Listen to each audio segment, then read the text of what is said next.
What's up, Telesimigo? What's up, Go enthusiasts? I'm on stream right now. We're watching Ahn Sungjoon playing white versus Byun Sangil playing black. Ahn Sungjoon has done some content on an English Twitch stream before, so he's my favorite. I like him. He's really good. He's 34 years old though, so according to the way it's been recently, his rank should be declining. But the last 4 times he's played Byun Sangil, who's a top 15 player in the world right now, used to be top 5 last year, but currently dropping. The last 4 times Ahn Sungjoon has played Byun Sangil, Byun Sangil has lost. Ahn Sungjoon has won each of those 4 games.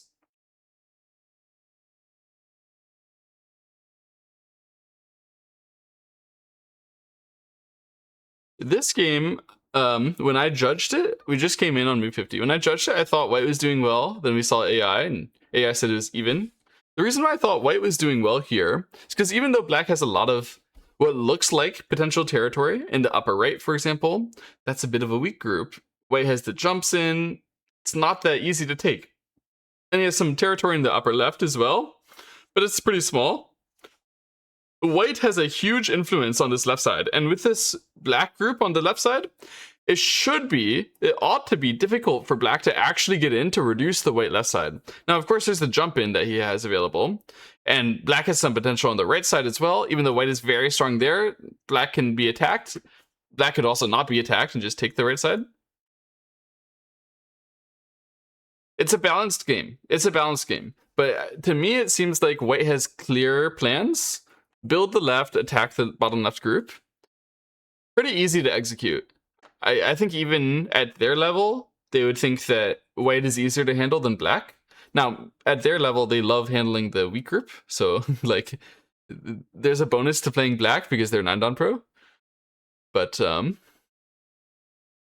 Sungjoon is a very good player with the attack. He actually does it pretty consistently. Byun Sangil also one of the best players of the attack. This is one of the most aggressive matchups, I think, in 9-dan pro, top level professional Go.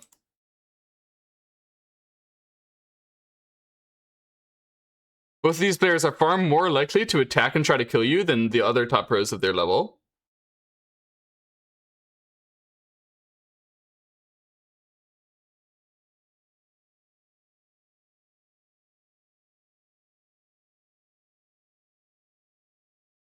I'm trying to look up on Baduk TV to see if this is being broadcast there, and then if I can get info on what tournament it would be in.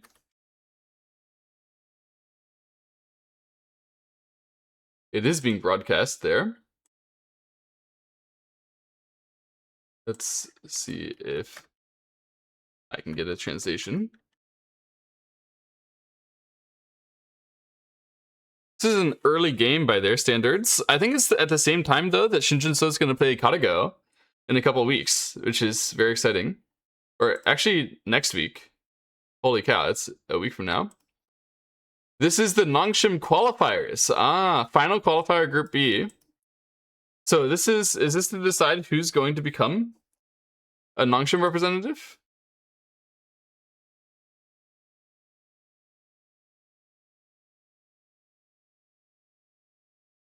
How do I look this up in Korean?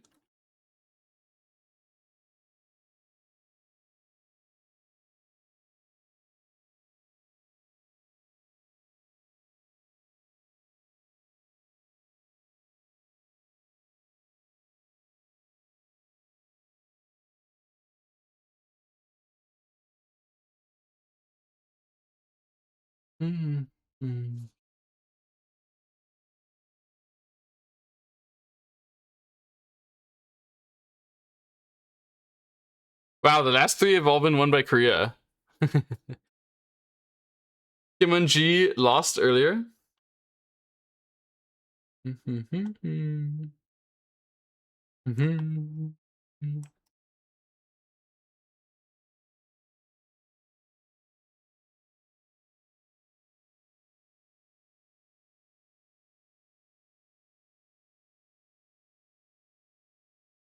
We have some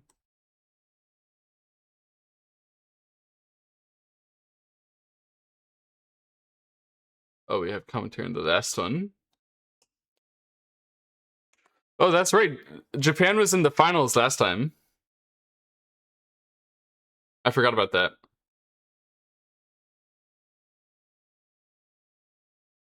Yeah, I have the Baduk TV live stream up, but I don't know where to find the like data on what it means for this exact match. Maybe I can just like translate a bunch of comments, but I don't really trust that it's going to tell me. Oh, that's the game where Kim and-ji lost? Interesting. So I guess this is why they have Nongshim Cup time control. With the 1 hour each and 1 minute Byomi.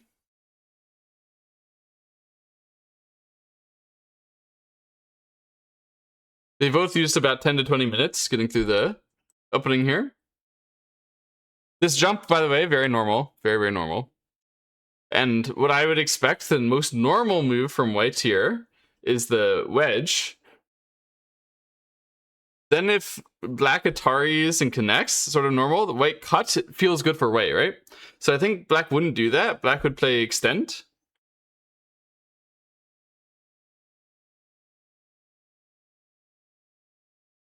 I'm not actually sure whether it's good for black to get ahead of you there. It's also possible to be better off with like a go up type of move. But I really don't want to get pushed here. That's the thing. Like, if I play high and then they push and start breaking me, it kind of sucks. So yeah, I agree the wedge is the best way. Looks very normal. Let me adjust the camera a bit as well.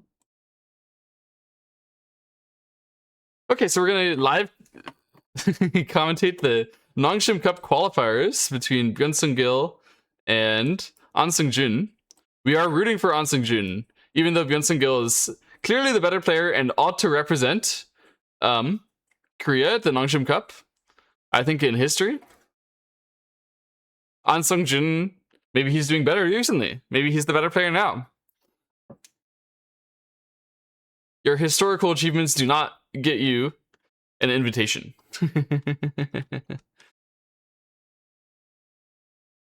So, yeah, the expectation that I have is that black is going to extend.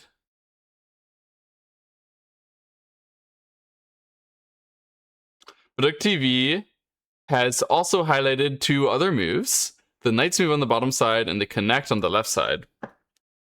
Now, the knight's move on the bottom side, I can imagine that being played. It looks relatively aggressive. It sort of asks that white plays the cut here, or else that the next upcoming black connect would be putting some pressure on the white corner, which would be pleasant, fun.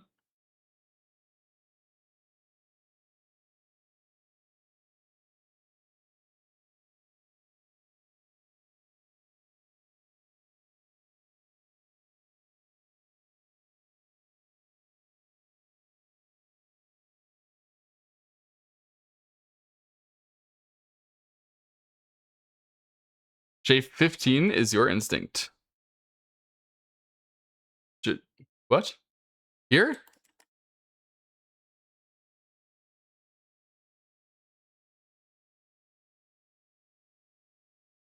Over here? Running to the... Yeah, I don't think we're going to run directly out against this white group, because white wants to build the left side. So if you run that way, white is going to do something like Hane build, or something like that.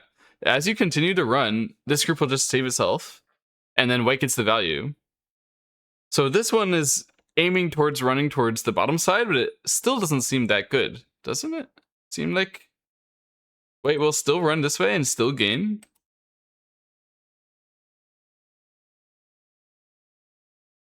I'm not a big fan of the direction from Byun Sangil here. But that means I probably don't understand something, because he's that much better than me. That usually anything that I'm not a fan of, they have a good reason.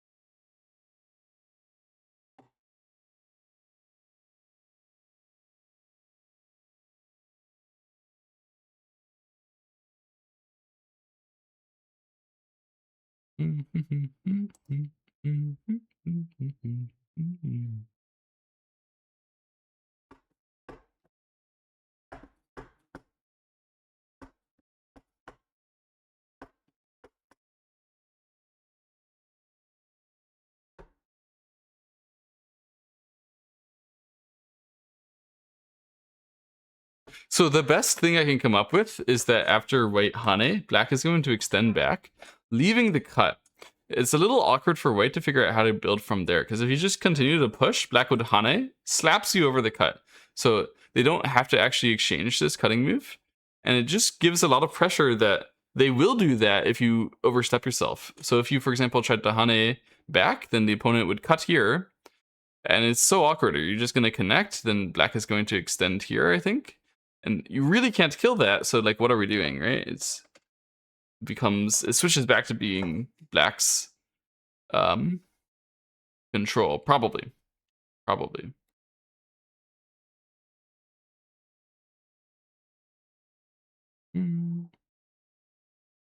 E10? No, we're not going to do that. If we play on the right side, we're going to do something that digs in, not something that allows the opponent to accept underneath us and be stable. We're going to go for a pincer. Because digging in means that the opponent would have to run to the center and access, like, fight against their strength, which is what we want.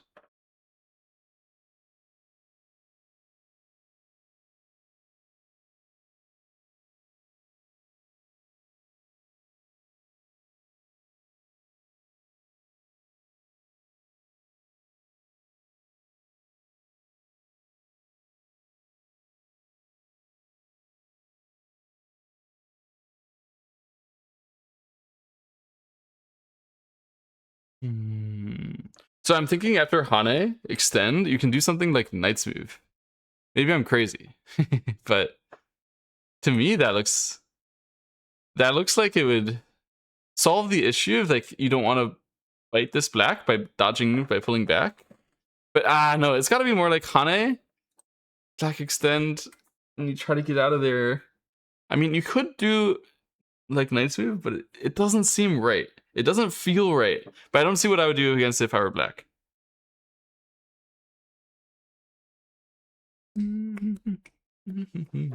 Maybe just like I would play here or something. Maybe just jump.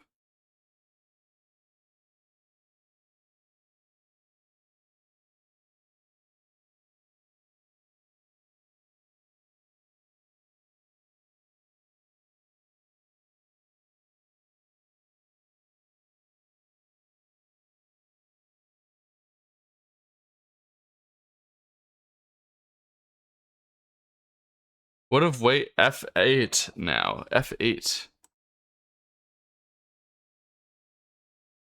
You mean come back over here now? I think that's sort of what black is looking for.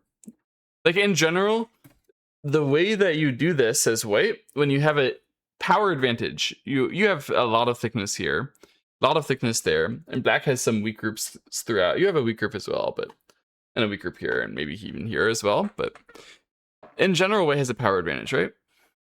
And black has a territory advantage. Black has some perspective territories that look like it's a lot bigger. That means you have to play high energy. You have to play moves that are going to shift the game to be either your territory advantage or your further power advantage. Like you have to increase your advantage in the game. So if you just play something like this, the problem is that the opponent can say, okay, you're not really threatening to get a territory advantage because it's not big enough. And neither are you threatening a power advantage so long as I don't fight against the zone you just put, right? So long as I ignore that area further. And so I think black would feel very satisfied to just say, okay, you're going to play passive like that. That means that I can play maybe a counterattack on these stones and try to take the right side. Like shoulder hit would be fine. Or even to just extend and allow it to be smaller and reduce. So whatever white does right now needs to be high energy. It needs to be something that like carries pressure through the rest of the game. But the problem is that obvious high energy things are these like contact moves, which are heavily committal. When you play contact moves, you can figure out, okay, the opponent could play there, and then this is forced, and then this is forced, and then this is forced, and then this is forced. You have to know whether you like the end results or not. The biggest problem for White is that when you play these contact moves, you can still end up small, potentially, on the left side. So that's what I was saying with Hane and extend here. I described it earlier. And this is the moment where I couldn't figure out what to do. My suggestion is this Knight's move, which I'm sure the AI is going to say is -2. Connect here is so... You know why White thought for a while before playing Hane Connect. It's not because he thought, oh, there are other options. He just thought, isn't this a little lame? Maybe I can do more. But the good news about this is it means that his next move is really fast. If he gets to play again to grow, then he'll nearly cover it all immediately. And so that's really satisfying. And also, black can't use the cut very easily anymore, which means that the black connect here isn't very good anymore. That's useful when black already has the stone here that's sort of approaching the bottom left. So, I mean, I totally understand the connect. It's a good move. The delay of Fox broadcast is less than Budok TV, is it really? It's funny.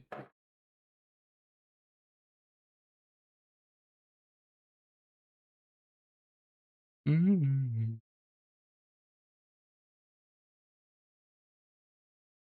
At the moment, the body language, Ahn Sungjoon is like bossing it. And Byun Sangil is sitting here. What am I doing?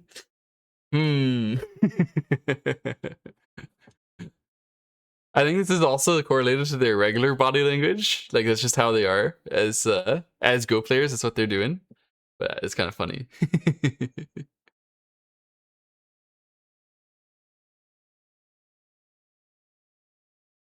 I don't know why, but Byun Sangil's like body posture just generally looks uncomfortable. He's quite hunched. He's got his arms crossed, and he's doing the thing. The way that he holds his wrists inside reminds me of this.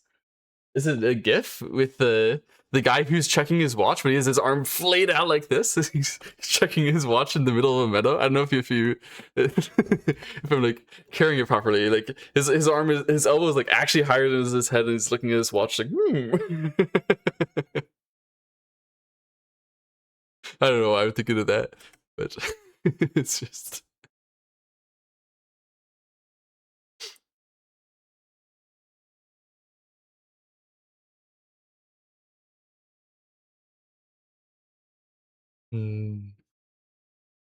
Yeah, this is an interesting moment of the game. The players are both spending quite a lot of their time. They both spent like 10 minutes of their main time in the last couple of moves, because it really is very decisive what you do here. K16 or turn are your first candidate. So turn is a really good and obvious candidate, where it means that the opponent can't run up and like try to cover this whole area. On the other hand, K16 running this side takes care of the group in the other direction, right? In general, if you want to take care of your group in two directions, you don't actually have to do either of them, because you get the other one if you didn't do anything. So considering that both of those are pretty good, then I would personally think of playing on the right side as well. But if one of these two directions is better, you kind of want to prioritize it. Like, make sure I get that one. You don't get you don't get to force me to play the other one and take the more valuable one. And I think that clearly the more valuable one is the left side than the bottom side here, because the shape on the bottom right for black is very thick. This area is very interesting at the same time. So if you played this turn and you just got to like pass the turn from there, that's the prettiest move. The problem is you can't just pass it. Like, I mean, that's what it does. You play the move and the other the other guy plays a move, but the other guy gets to do something, and he has a couple ways to play that. He could play Hane and double Hane, triple Hane, whatever you want to call it. Hane, double Hane, triple Hane, if you want. But that seems a little ambitious when you haven't covered the underneath side, and this group is still weak. I personally wouldn't do that. I would be thinking either to extend and do something a little softer, or to play on the right side.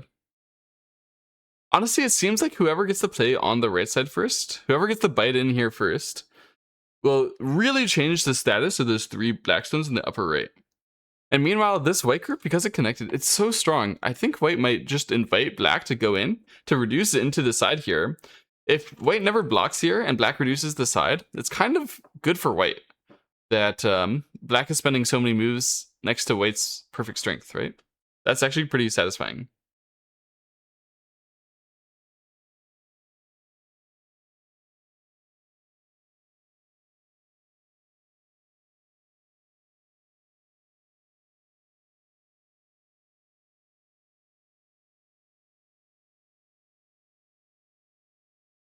Pincer?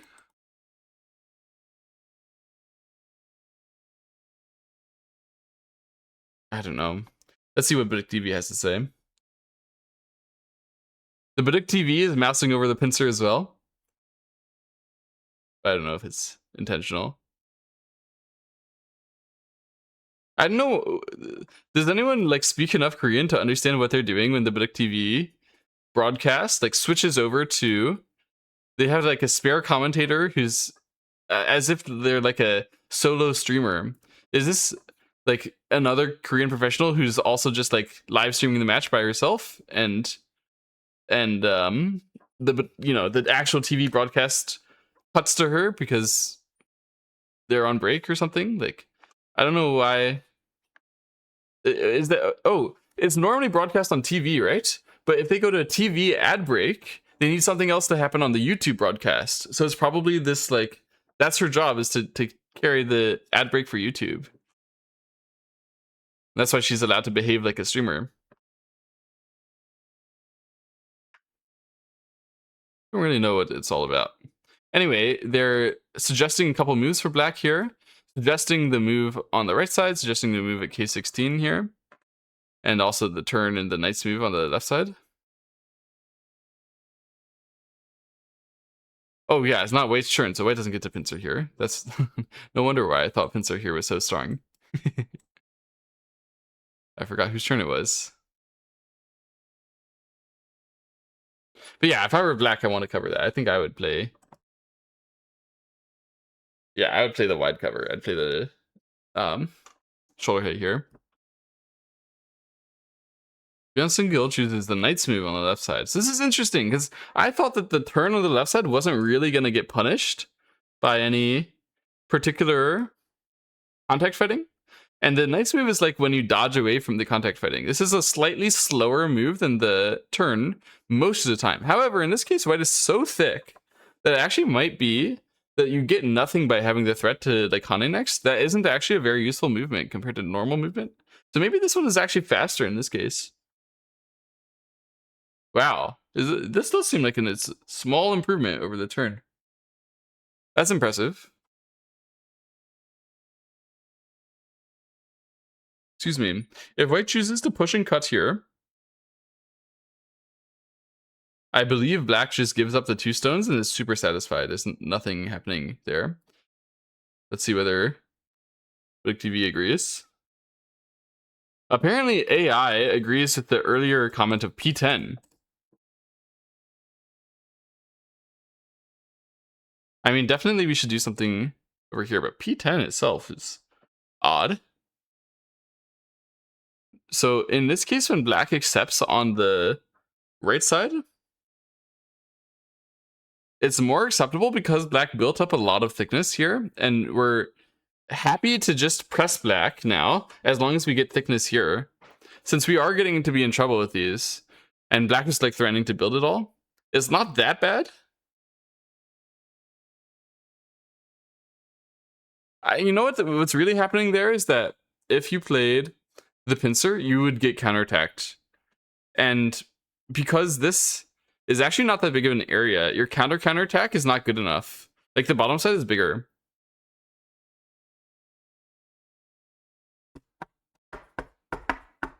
I'm gonna go get some water. I'll be right back.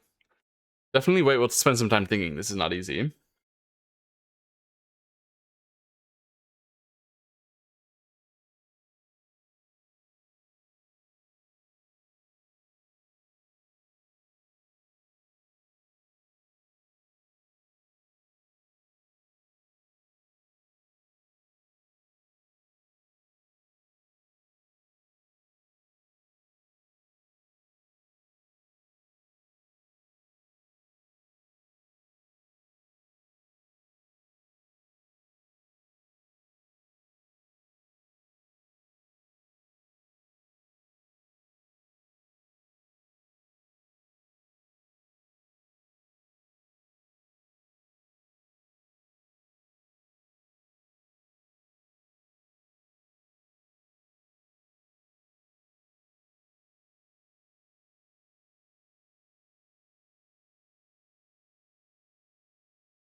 Okay, so we just got a move from white.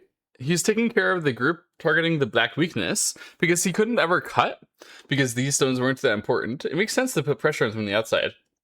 Just curious to see whether the cut does show up on any the finer variations. No, so they won't show us. Let me see.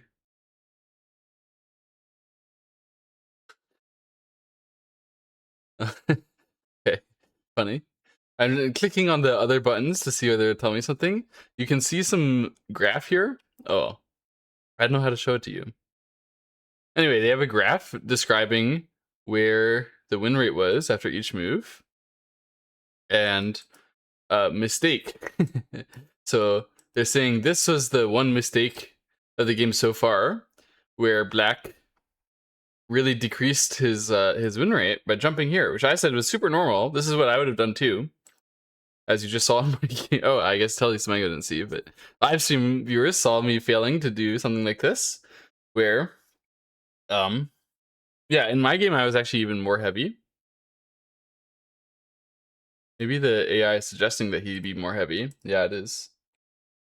AI is, excuse me, suggests that he try to save these 2 stones as he continues to try to save the whole group. It would help to attack both sides afterwards, the corner and the side.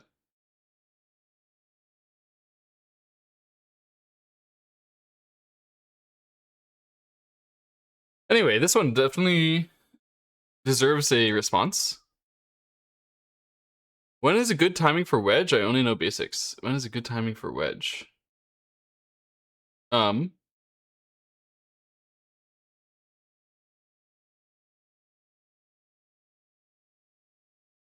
Oh, when is a good timing for the wedge, like this white wedge? When is a good timing for this kind of wedge? Is that what you're talking about?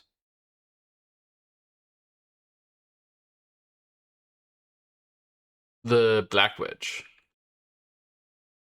Oh, when is a good timing for black to play this wedge? I see. Yeah, that is a good question. It typically, like, the reason why you're wedging is that you're trying to push, but you want to upgrade it. If you just pushed, the opponent could connect and they wouldn't have any cutting points left. But when you wedge, then you give them 2 cutting points, right? So then they're going to connect something, but you still have a cut on the other side, which can help, right? Sometimes that's going to be more useful. Now, the main reason why you would do any of that is that you need to push in the first place. And the main reason why you would need to push is because you actually want thickness on this part. So you're worried that if the opponent plays Tiger's Mouth or covers you in some way, you would lack movement out. And since in this case, black has some preparation, it's actually pretty unlikely that black would want to wedge, right? So I do see wedge happen a lot from this particular shape, but it really shouldn't. It's pretty rare that black needs the wedge to be able to run. And those would be the situations where you would want to do it, or you need the wedge to become thicker with this. Not really happening, right? Now, the wedge does happen in all sorts of other positions where you do need the thickness. So, for example, here there's like a variation where white would go down and black jumps, and then you always see white wedge. And the reason why is because, well, obviously white doesn't want to get blocked and then have to save his group and like life and death run away. So he wants to save that and he would want to push, but he can upgrade it by playing the wedge, right? So that's why you would see the wedge in this case. Actually, this is one of the things that I'm going to be doing a double-digit Q class on at the US Go Congress. So if you're showing up to the US Go Congress, you should sign up for my class, or like just show up. I don't think you need to sign up. There's no sign-ups. I think you just show up at the time that I'm doing it.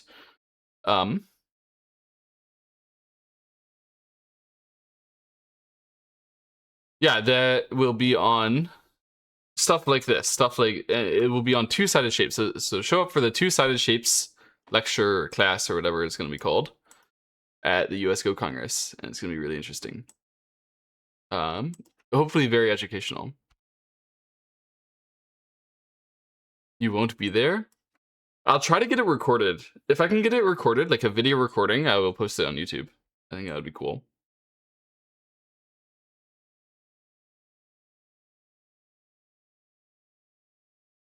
Um,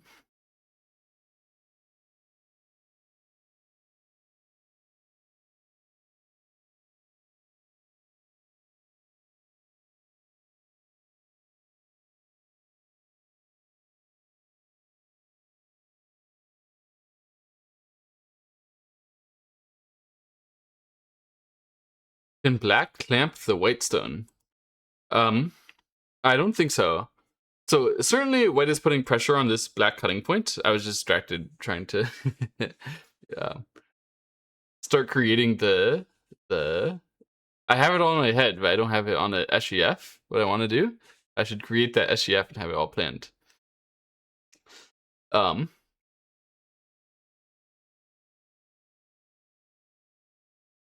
I tried a pincer with K16. So certainly a pincer is possible as a way to handle this cut. So the cut is being threatened.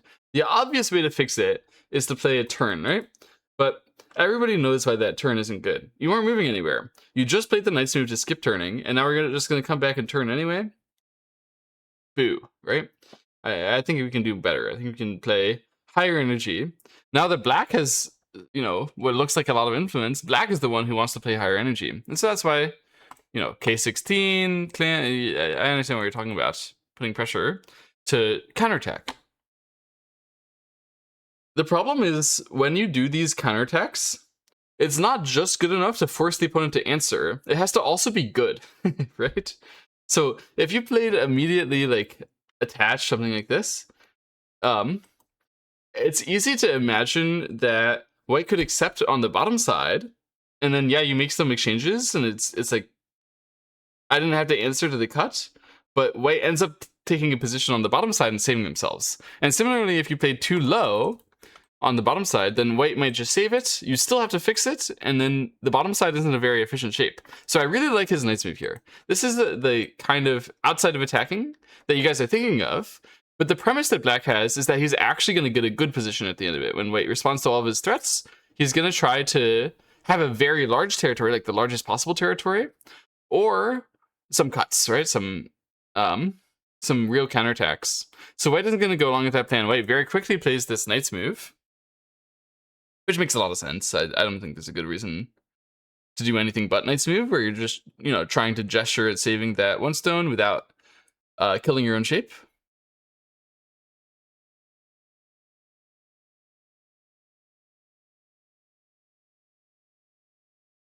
It is possible for black to think about playing peep and cut, right? it's really bad shape, but I think it's possible to think about. You're allowed to play bad shape as long as you make the opponent worse shape after.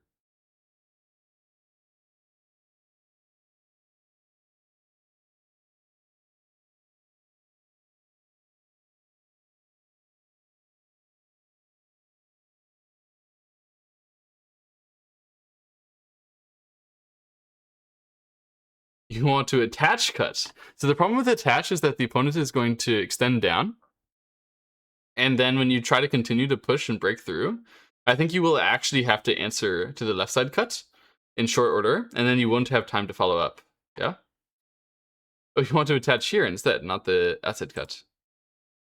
Attach here, but it forces the opponent to play the connect in the future, right? Which seems... It's a go-to way to just extend here.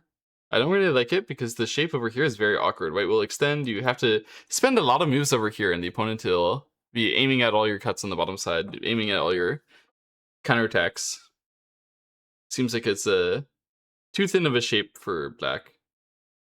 If we want to come back, then I think it's okay to come back with just a direct answer once white becomes thick. So in the meantime, you can cut if you want. That would be fine. But I really think the cut over here is kind of active.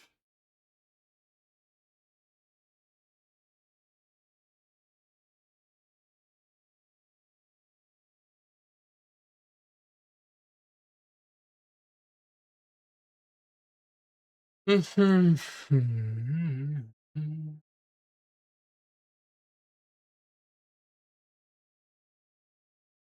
just clicked the AI. I couldn't help the temptation, and it asked return, which is the most basic way.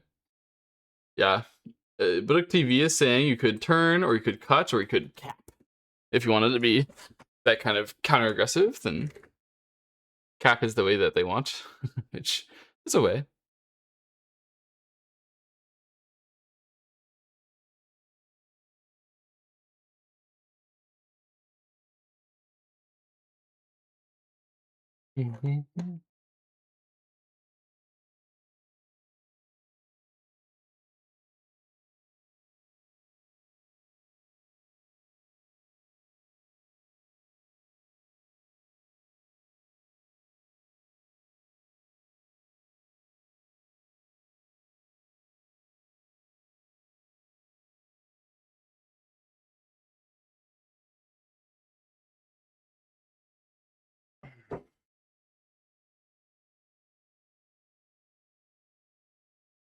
Let me look back at the Blik TV broadcast and see if they discussed the crazy aggressive cut back. Probably not. They discussed the normal cut. It's easy for me to read that it's okay. I get excited about the stuff which is not easy for me to read. Sometimes it means that I play bad things in my game.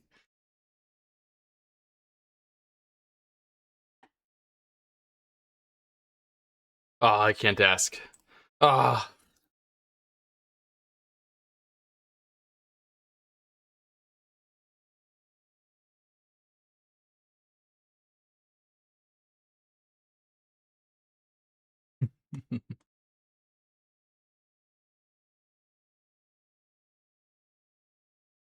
The so I'm listening to Hamilton right now. It's always a good listen. Currently we're in the segment with the George Washington speech, the resignation speech, which is all fancy.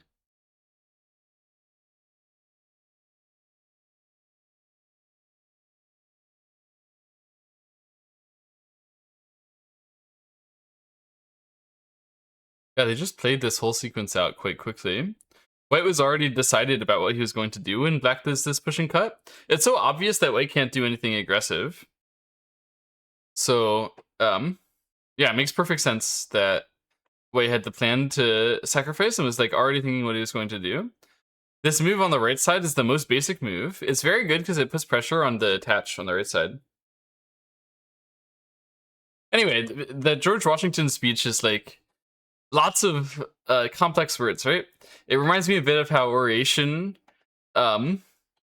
used to be it used to be like a sport, can I say? In the Roman times, you were a better orator the more tools that you could use, the more rhetorical devices that you could incorporate into your speech. The longer your sentences were without becoming nonsense, the better of a person you were.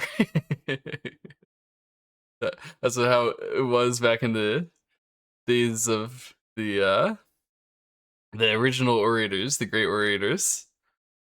Anyway, so George Washington consigned to oblivion in the mansions of rest. All these wonderful cookie clicker vote with word count. Yeah, all these fancy words. It reminds me of, I watched a video recently analyzing a scholarly debate about Beowulf from the 1800s, which was published in a magazine because the first guy who was using a particular linguistic technique to analyze Old English and really try to understand it, Old English. By the 1800s, they'd forgotten how Old English is supposed to work.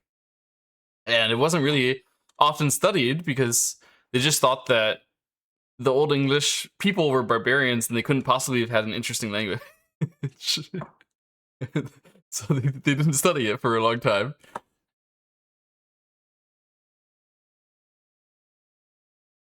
Since Italians also speak with their hands, they made long ass sentences.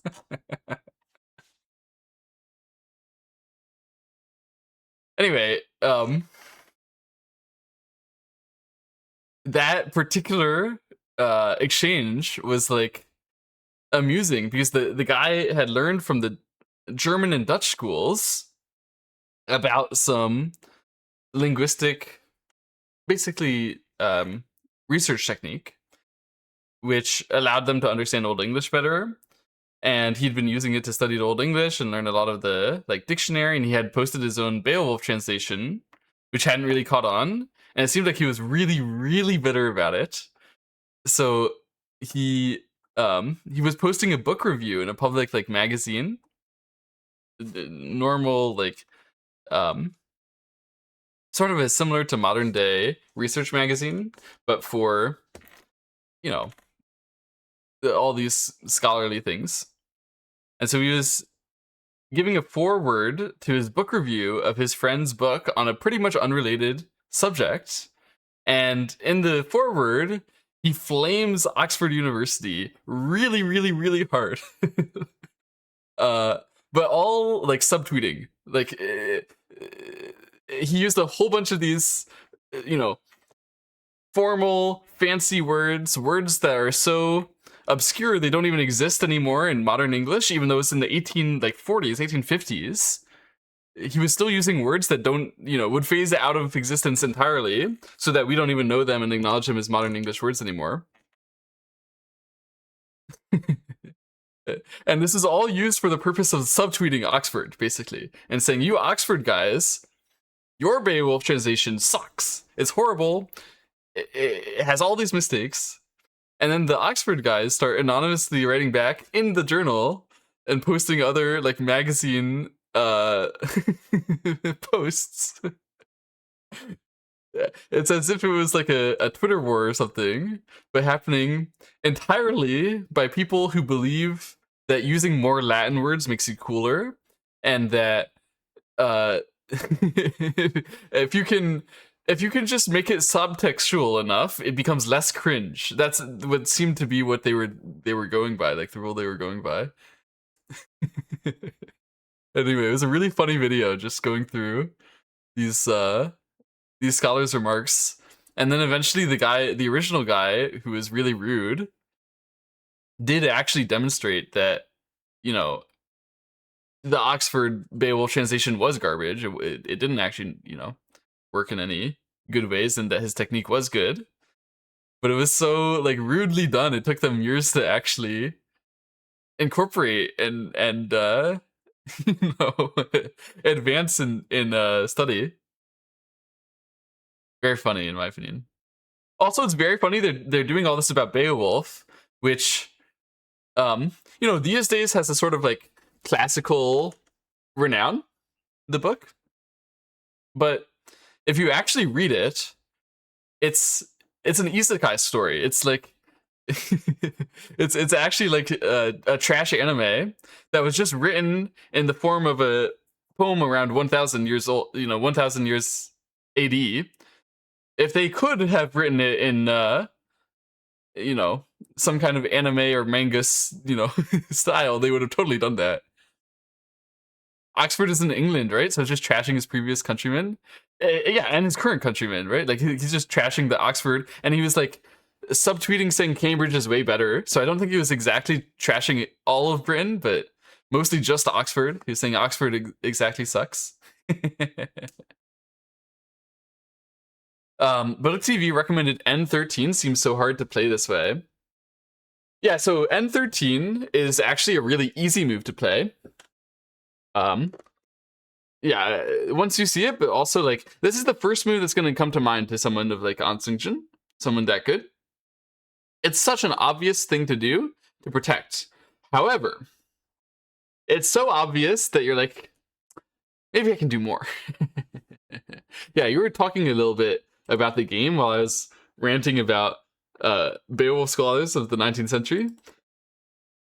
Sorry about that. The diagonal here is a little slow.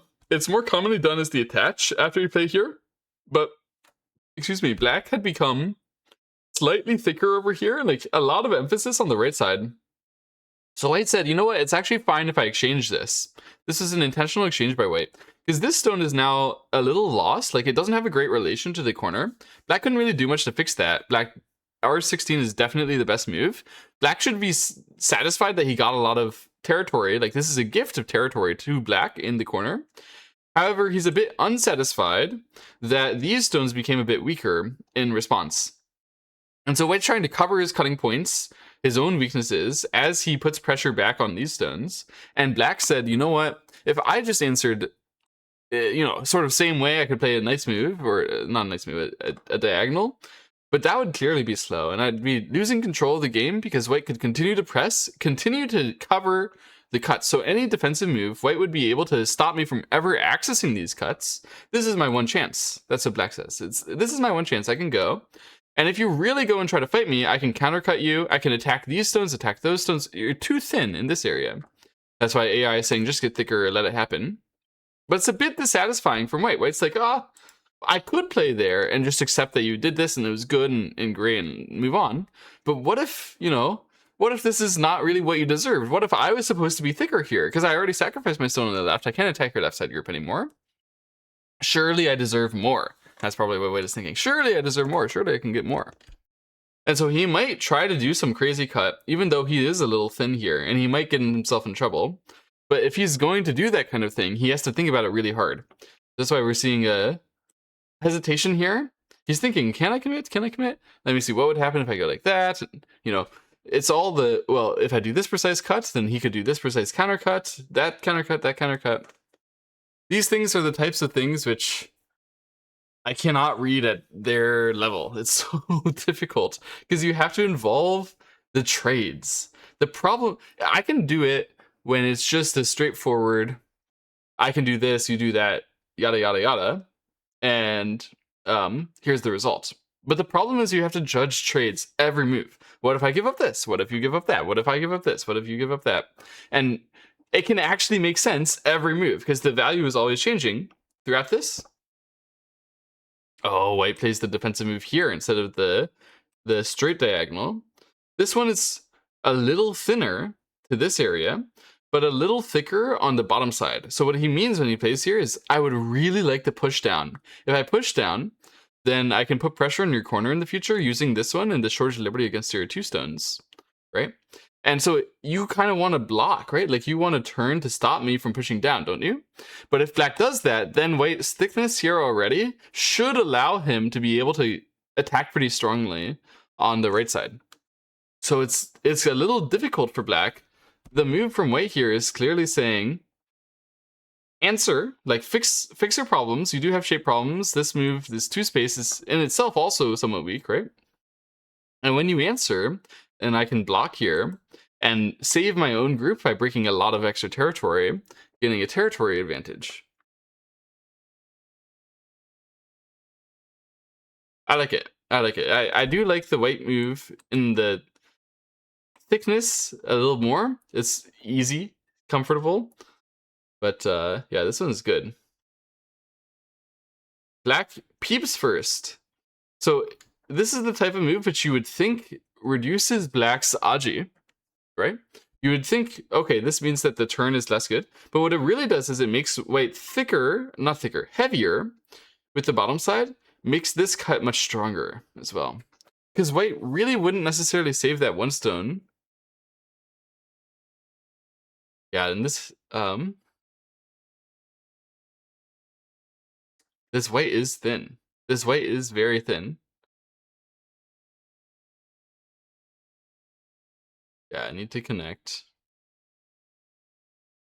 I think that is the correct way.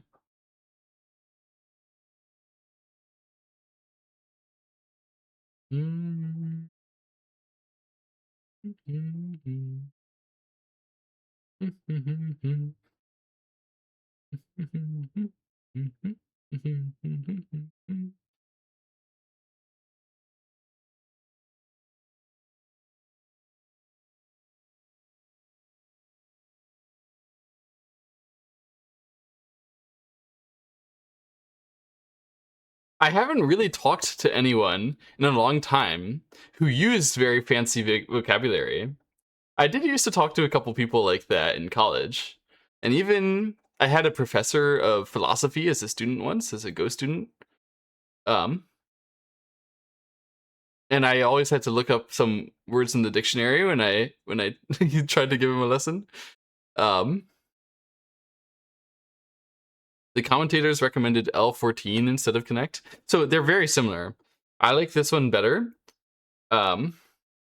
Maybe the commentators recommend to connect on the outside, and the AI likes it a little better. The difference is that when you play that one, you're a bit thicker to the cuts on the outside, which gives you better control against this one stone. Difference with this one is that it gives you better control of the bottom side, which gives you better hopes of saving yourself when the opponent does something very reckless. It goes after you recklessly. And I like it. I like to be safe against reckless things from the opponent rather than safe against sort of normal play from the opponent. Like, I mean, it's more like this one. As long as we don't get recklessly beat down, then we gain territory. And also we can handle the reckless play. So it seems very satisfying this way. You asked about F8. White would be happy to let black play there, as it is kind of small, yeah. What is the difference with white playing M17? Wouldn't black be happy for white to play there? Yeah, so in terms of just normal territory and space, it's not big enough, M17. But it's a place where white is going to be getting eyes. And so if you can get eyes at the same time as you're getting a bonus, it doesn't have to be a big bonus, right? It's better to get eyes over here and break more territory than to get eyes over here and get a smaller amount of territory, right? There's less territory in the center than there is on the side. So certainly M17 is not like a stellar move that white is thinking, I'm gonna crush it, but it's satisfying. Additionally, the part of the N15 was setting up M17 to be more valuable. You can see if you run down here, this white doesn't have a lack of outside liberties, it has an outside liberty, and it's hard to imagine it getting weak, right? But when white comes down here, and then white plays Hane and Tiger's Mouth, white's already aiming at Clamp. It's already scary, right? Black already feels like they need to answer because the two stones are short of liberties. If they weren't short of liberties, it would be different. So that's why this M17 is a more valuable move than the moves in the upper left. It's a whole bunch of sort of temporary edges that make it better.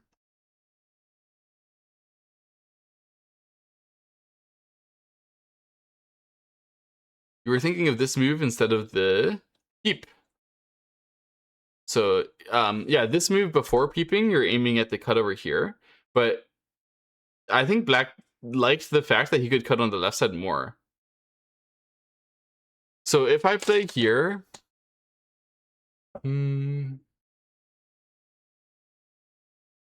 yeah, if white tries to cut like this, black can counter cut, and then when white tries to counter cut, black is going to Atari.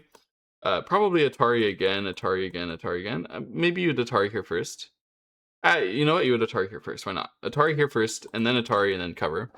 It's easy enough. So that would mean that these stones die, and then the rest of the white group needs to save itself, and it's pretty awkward. Pretty hard to handle. Pretty hard to be big. So that makes it kind of hard to figure out what to do.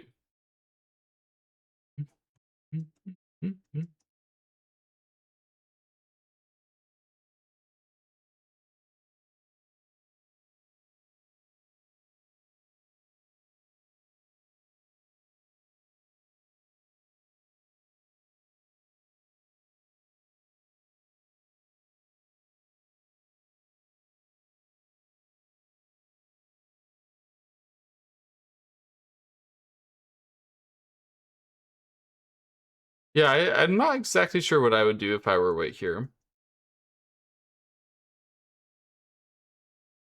It's a bit tricky.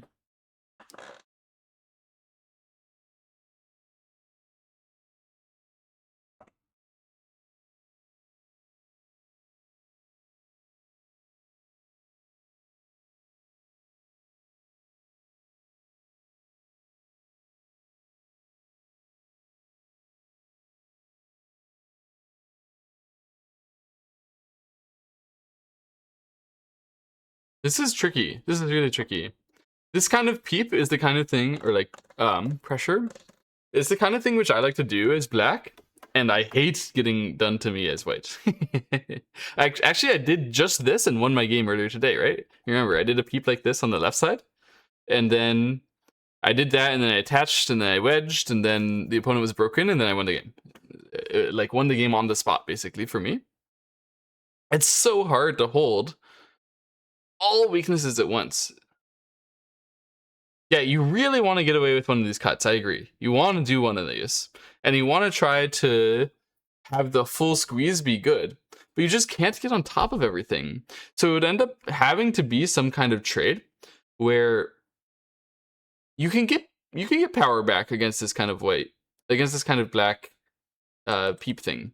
You can get power back, and you can use that power to re-attack the black right side. But the problem is, how are you going to get enough? How are you going to guarantee you get the power back enough to attack this? It's really hard. Let me see what Blick TV is saying. What variations have they written down? Aha, you have the push here to connect back here, and then to straightforwardly connect with the connect back, but you lose all your space, so that's not that great. Would really like.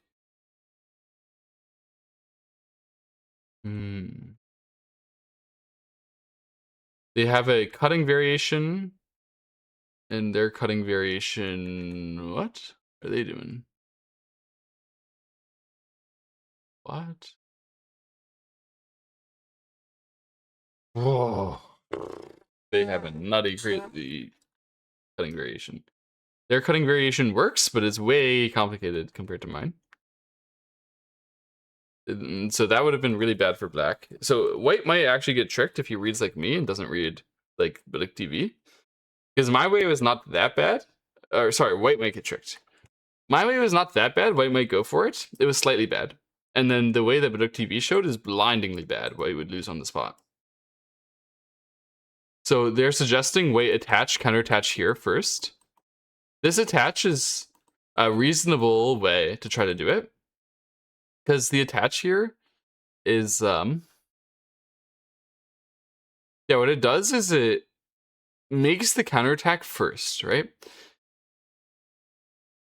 You want to get the strongest counterattack you can out of the counterattack against these stones. So making sure that your first stone is useful for that is generally a good strategy, right? How can you have a less powerful pressure if all of your stones are dedicated to it, right? You can't be making that big a mistake. The only mistake can be that you can press them harder, but this is not the kind of situation where you can put that much pressure. Doesn't seem like it, at least. So they're showing a whole bunch of variations after white counterattach here. Seems like their suggested move.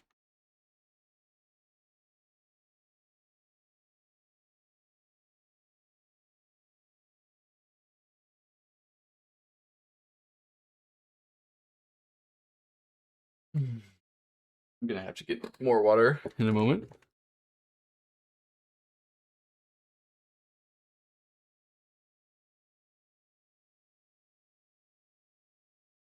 These moves are so strong. This is what I'm talking about when I say Byun Sangil is a strong attacker. And that both of these guys are strong attackers, right? Both of these guys have really been attacking, but this kind of move is the I invest into the attack, I allow you to counterattack me. Let's send it. I think I'm better than you. I think I'm gonna outreach you. I think I'm gonna outjudge you.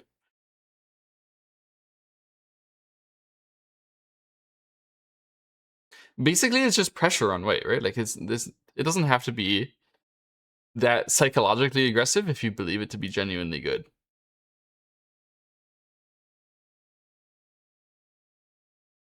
Attach into black thickening, into white connecting, into black cutting.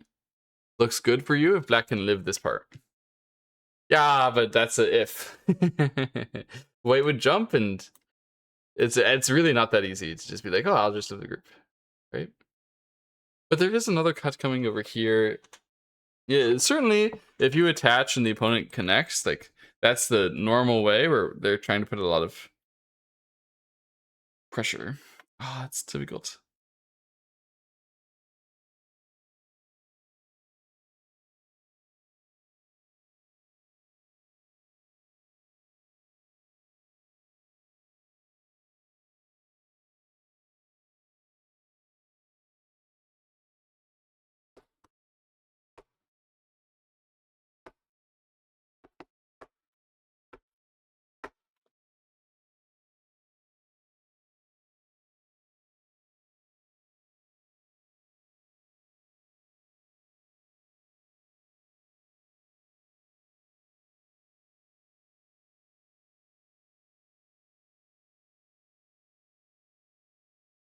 AI has the passive answer, it's the top answer, and the peep into passive answer as the second top answer. And then, ooh, counter into full counterattack into full trading is the third best. Those are fine arts opinions. This answer is really comfortable looking until you see, like, it looks like, oh, I'm making eye shape, I'm making a connection, I'm putting pressure on the bottom side. Everything's great. The problem is that the white shape can be wedged and then it gets weak. It's difficult.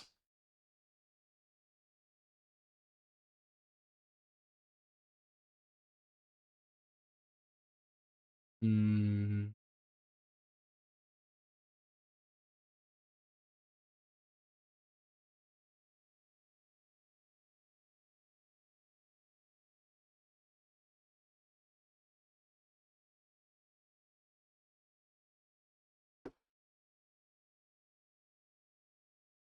Hmm. It's so difficult. How could I organize my thoughts? So I'm like, I'm gonna play this one, and then I expect this or that or that or that. Expect to be leading as white. Like AI is saying white has this the small opening advantage that you start with. They've been playing very well, but how can you say I have an advantage after looking at a fight like this? This is really hard to demonstrate advantage out of. Seems like black is gonna get something, right?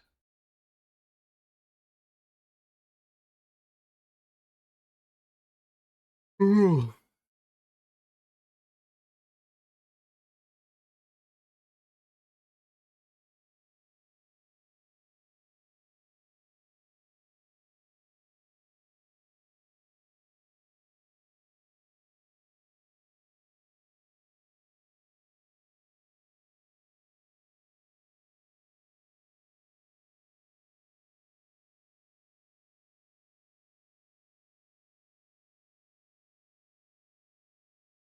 Hmm.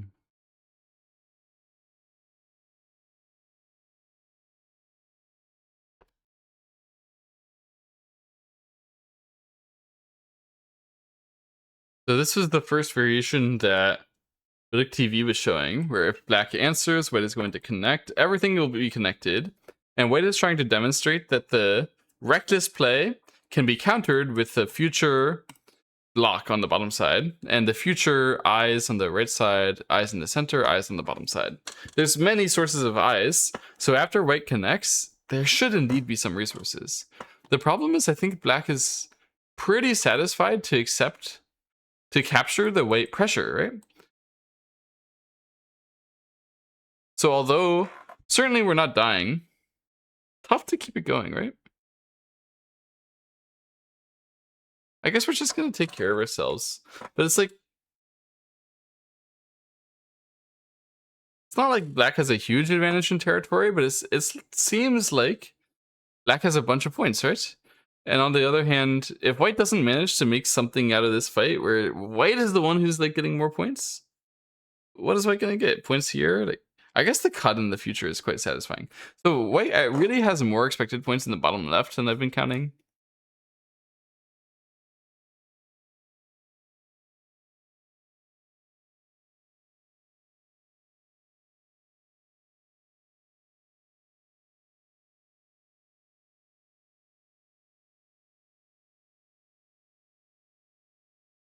Hmm. Black is hesitating now as if he doesn't want to extend back because presumably he's thinking after white fixes my next cut, if it's like this, it's really awkward, and the other way would be a empty triangle. So maybe there's a way to do it without the empties, like without the empty triangles. Is that maybe there's a cleaner way to set up the shape? You might be thinking about this one.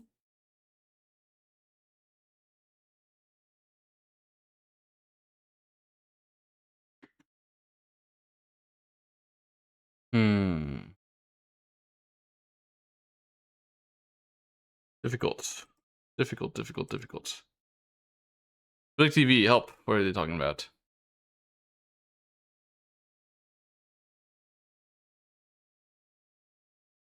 After White played that push, they're both getting very low on time, by the way. We're about to be getting to the point where they can no longer spend a long time thinking per move. Oh. Black thought if I can exchange you answering first and then connect back, then when you answer on the outside, my cut is way better. Oh. Also, if White tries to play like this, yeah, Black would still get a crushing blow with the connect here. So, this is tough. Actually, this is a good move. I didn't see that one. That seems a lot better than connect back. So there must be some good ways for White to handle.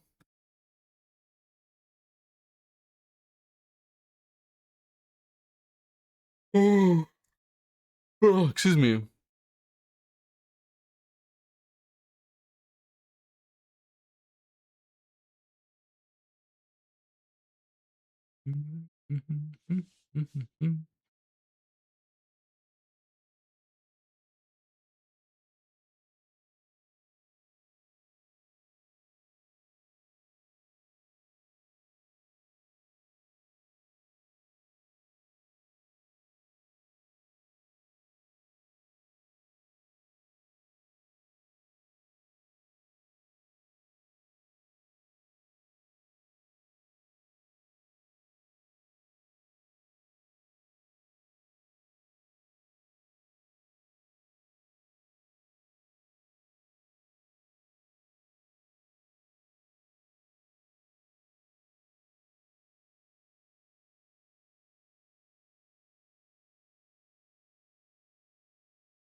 I have no idea what I would do if I were right here, because this diagonal, answering it is a bad exchange, but not answering it, you just get broken. You just get killed. It looks like we're just doomed, but I can see Fine Art saying we are not doomed. So there must be a way. Let me look at the bit of TV. What are they saying?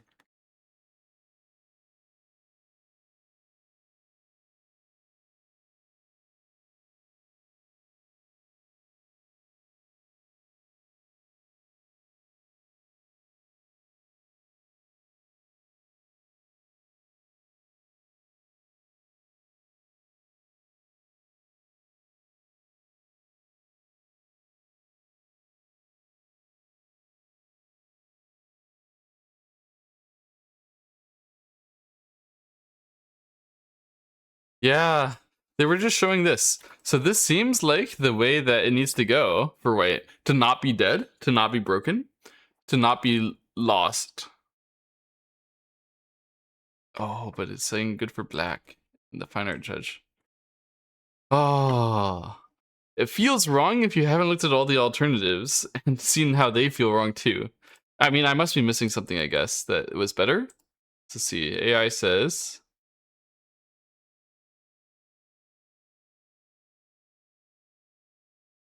Hmm. 1, 2, 3, 4, 5.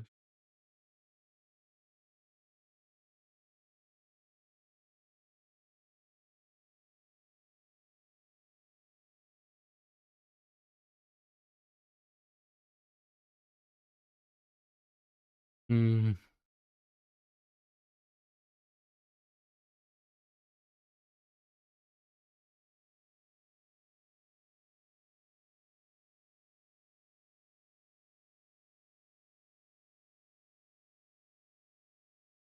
Hmm.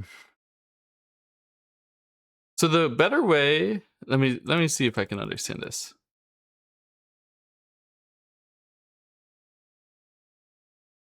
This is wait. One of the ways that White could have responded to this is invading the upper right. That would never happen in a human game. Crazy.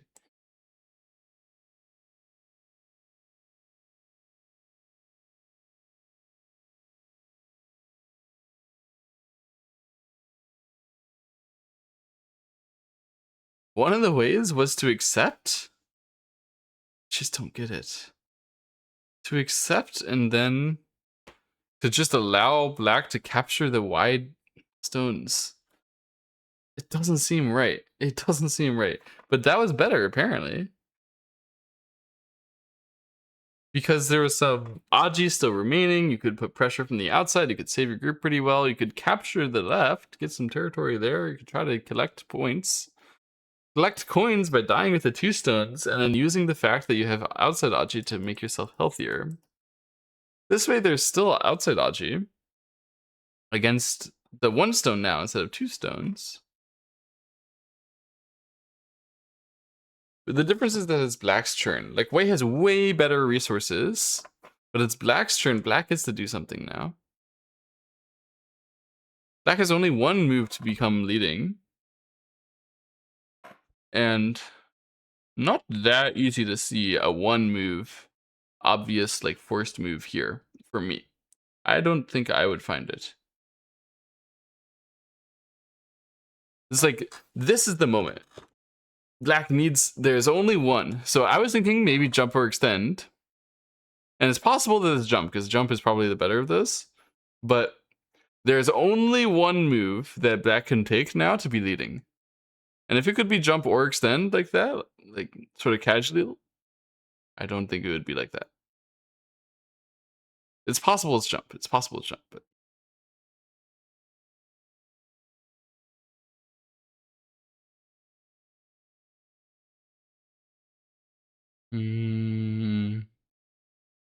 it could even be, because it's not that big of a deal when. Oh, I don't know. Oh, I don't know. I don't know. I don't know. I don't know. This kind of sucks. It could even be slide. It could be, or it could be connect. I think connect is better than slide. Tengen shape? No, no, no. Tengen is slack. We're just gonna get broken from the other side. We're not going into an important area.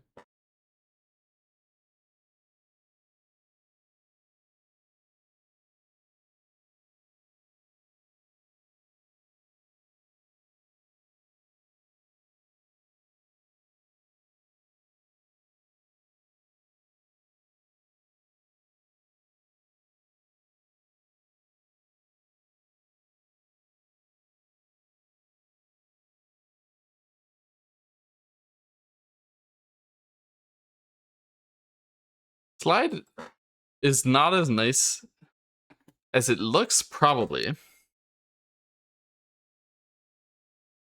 Because the group here is actually very thick. So trying to make territory with it is somewhat underwhelming, because you just don't have that much space for it. So yes, the move by itself takes territory, but the follow-ups are they're a lot more limited than it looks. So 014 bad. Chasing this stuff. Like, I understand you're trying to use the shortages to squeeze white. Problem with 014 and this general kind of concept is that whenever you go after the opponent, they're going to go after you in response. So if you try to do this, it shorts the liberties of this stone when eventually you try to link back to it, which means that the cut becomes like way stronger. All the pressure on the bottom right becomes stronger. We don't want to do that unless it gets to the point where investing into attacking this is worth investment, right? Like, it's worth paying for, not just with the move, but with like the effort, with the loss that comes with it. So 014 too aggressive right now, for sure. Could be done in the future once it's surrounded, once it's in the kind of situation where you would be putting it under pressure in a serious way. 015 is not a good move, although maybe right now it could be better than 014. It's really bad to force defend something that you're not supposed to be defending in the future. So if you did that right now, you'd just lose time and the opponent would play in the center.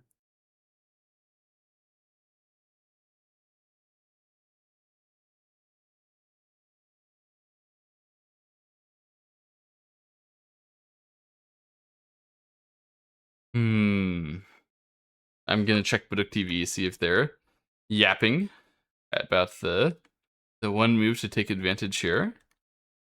They showed the jump in the upper left briefly. There's no way that's the best move, though. They showed the connect on the left side. Could be the best move. Hane here. There's no way this is the one and only move. This is just a normal move. Yeah, it's back to normal. Okay, let's investigate. What was the one and only move to be advantage for black? It was the connect on the left side. This is such a massive territorial move, but it also leaves pressure on the corner and the side that is actually real enough that black should be getting like more expected territory on the bottom side if and only if you can connect. By not doing that right now, white has an opportunity, I guess. If he just answers, then black could still come back. But because black has been aggressive, white can countercut, try to get timing back, and with the timing, try to come back and eventually cover more territory.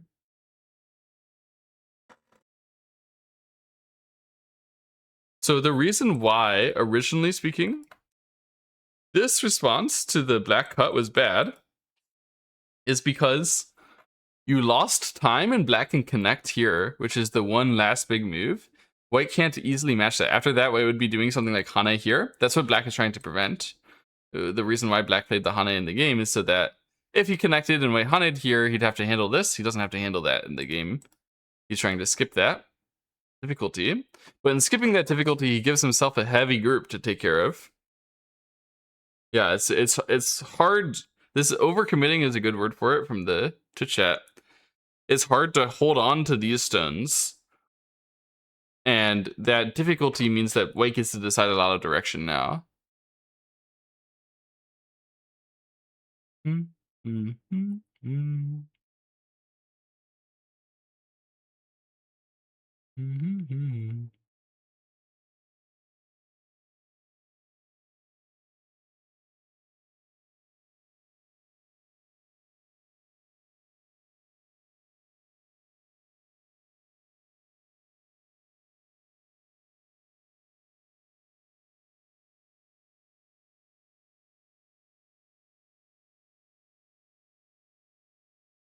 What should I listen to now? You guys have a favorite musical? I'm in the mood to listen to more musical stuff. But I honestly haven't even watched too many musicals. It's hard to get that many great soundtracks. Like, I don't even know if there's any good recordings. Like, of Little Shop of Horrors was one of my favorite musicals as a kid. But the movie is so old, there's no like actually good quality soundtrack. I don't think.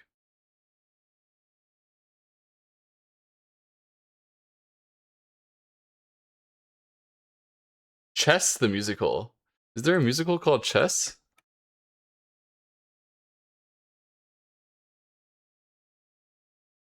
Fiddler on the Roof is a great one. I should listen to that.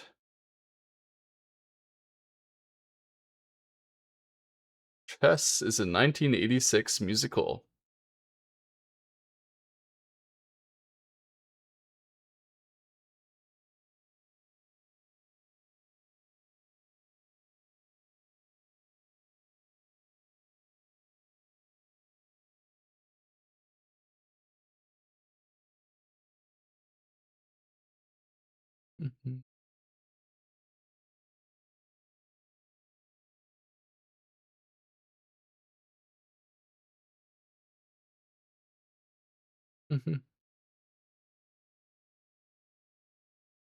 So if you're white here and your opponent, this happens a lot, especially at lower levels. Actually, it's rather rare that the high level players, like this is Byun Sangil being over aggressive. It's something really rare for 9Ps. They usually will make mistakes that aren't over aggression because there's so many mistakes to make, and this is a relatively easy one to remove. Problem is when you remove it, you introduce a lot of other mistakes, and so Byun Sangil doesn't have a lot of those other mistakes where he's too passive. It doesn't happen. He's aggressive enough always. But you have to be counter-aggressive to be able to beat him. And so, how do you handle it when the opponent plays this Hane? You need to be counter-aggressive. B6 is interesting follow-up, you said. So yeah, counter-aggressive, what you need to do is make sure that you're putting your own moves, which are effective in the meantime. So white plays this extend because this is where he wants his stone. If you played the push, when the opponent extends down, that's a move you wanted, or that's a move black wanted. They wanted to run to the bottom side. But what you wanted was really to save your stones on the right side, right? Like this is the more important direction for white. That's why white has chosen to play like this. Now, you do need to organize everything still.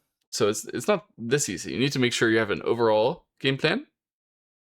And it does look like here, when black plays on the side, white is going to have to cover and allow black to connect underneath. So black is going to get some territory out of this. But white is satisfied to just destroy the cutting power, right? So even if black can make some kind of large territory comeback on the left side, white, having made good enough shape, taking care, like each of the stones remaining in a good spot as the attack fizzles is the best way to prove a counterattack's success, right?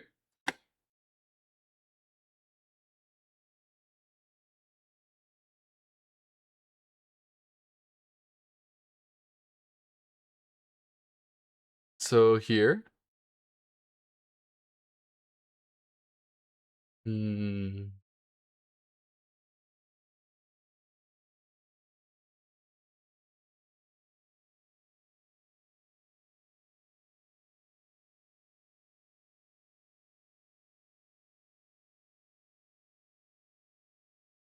mhm.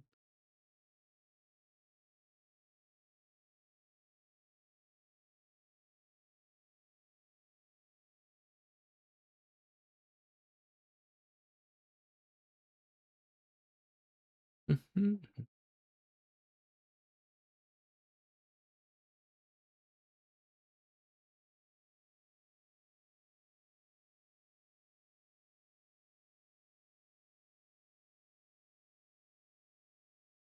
So what I said earlier was like if white just answers this and black connects back, should be slightly good for white. I believe that, but white could be able to do better here by counterattacking and continuing to put black stones in bad spots while white stones go in good spots. This white was a useful extend, right? Like we protect the contact fighting wins that white can do, but you still want a territory win ideally. You want to play on the left side, get the control there, and also be just safe on the top. You don't need to be more than safe. You don't really need more thickness than just small amount of safety. So it seems likely that white will be doing some outside move here. Put the counter aggression. Still, black shouldn't be able to play the aggressive cuts. Even if he does, and he does manage to get something, it's very hard to get it cleanly enough to like capture these stones cleanly enough that it would be worth it to even go for.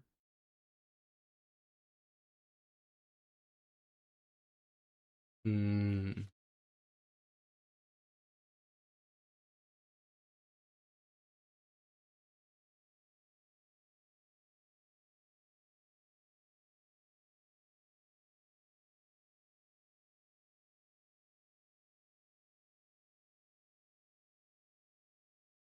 But the thing is, if you play aggressively, like I'm suggesting, the opponent can counterattack you, and the counterattack can involve the original attack. And I have to be careful. Do what Predict TV is saying. Mhm.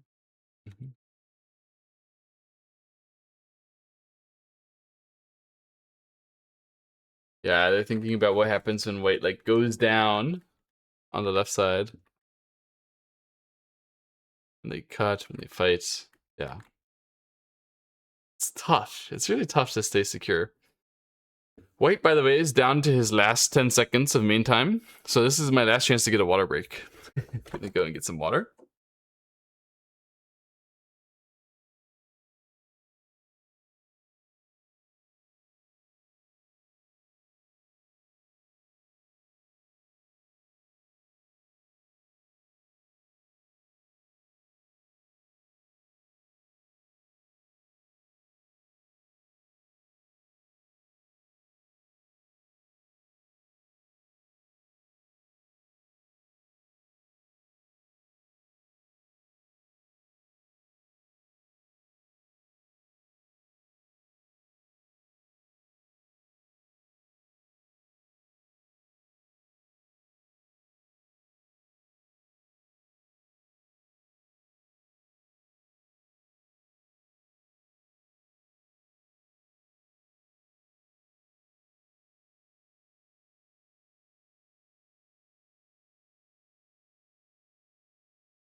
Yes, it is Ahn Sungjoon versus Byun Sangil.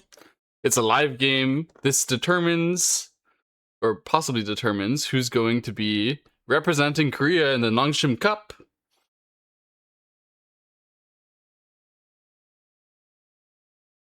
Both these players are plenty strong enough to do that.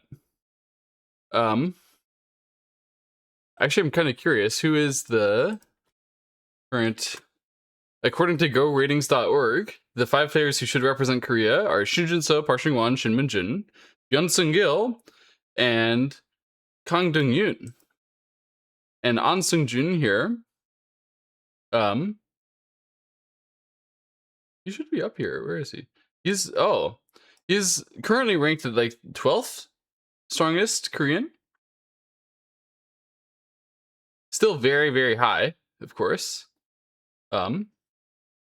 Where's Kim Eun-ji? Kim Eun-ji is only 92nd right now? I thought she was higher rated by than Choi Jung already. But Choi Jung still has her by a couple positions. Anyway,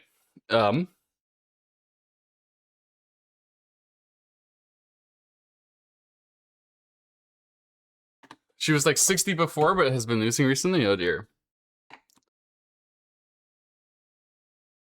Anyway, Ahn Sungjoon, bit of an upset if he manages to win this, but I'm sure Korea will not be upset to field Ahn Sungjoon. He's a very, very, very good player, as we're seeing by the fight he's putting up. We do have him going for the crazy cut. This is a thing that I thought about, maybe could be gone for, but I'm just surprised it's actually happening. The AI's top recommendation is the simple answer. And the second best is the cut here, which is also something which is worth considering. And then third best is what he's done.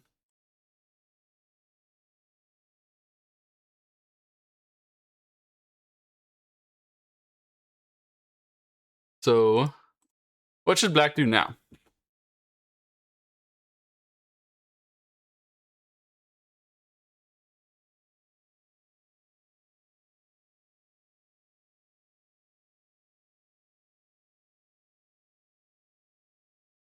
Looks really tough, right? Aren't we in big trouble?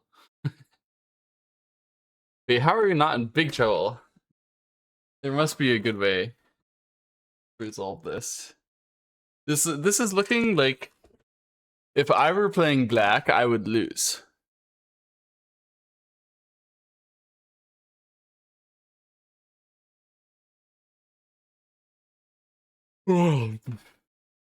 Which isn't true of all moments. Some moments I would not lose, even if I played for them a couple moves.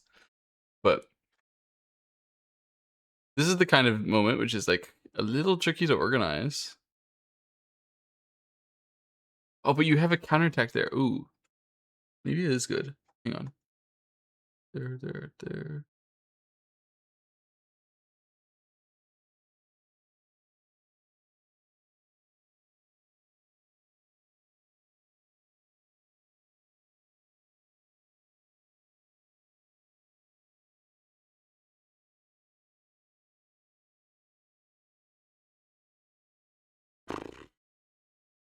So one of the interesting ways here.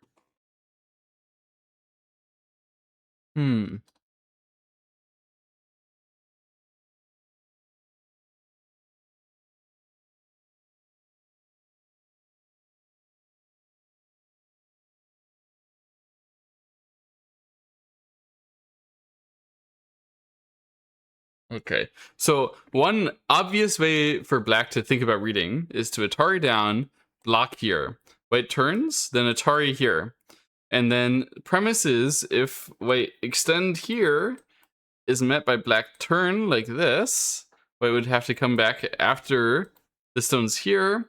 But then because Black actually has the initiative on this side, or maybe White could play on the outside here, but it's pretty difficult for White to keep that, right? And then Black would be capturing this first. So anyway, because Black can come back on this side, it's going to be really, really, really difficult to fight that fully all the way. Probably Black could play the Tiger to gain a liberty or two, and then connect. Yeah, and then white dies. So it's not working for white to save the one stone. And the problem is that then white could play here and force black to capture and then cut anyway, despite the fact that he couldn't save the one cutting stone. He can still cut the entire group and capture this one stone. And then black can get like half an eye and he can chase the left side group, but it's difficult for black to make 2 eyes after that still.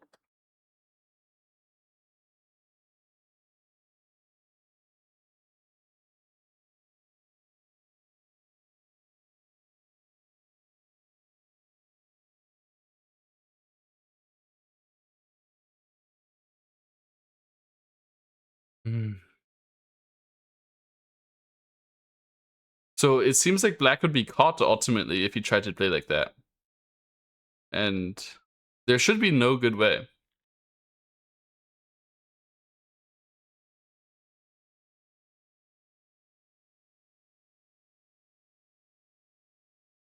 So it seems like black has to be more passive. He just, I think, cannot play with these 3 stones. I think he has to give them up and play Honey Tiger's Mouth on the left side. And then allow white to cover, and these 3 stones are dead. And then the good news for black is that there's lots of forcing moves outside, like lots of outside control, like a lot.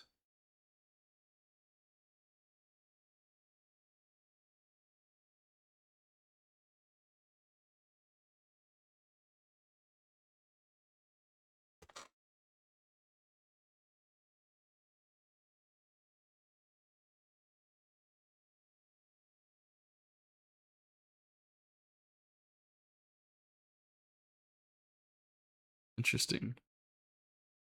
Oh, we also have a oh no, they're just playing a American Fox 610. Never mind.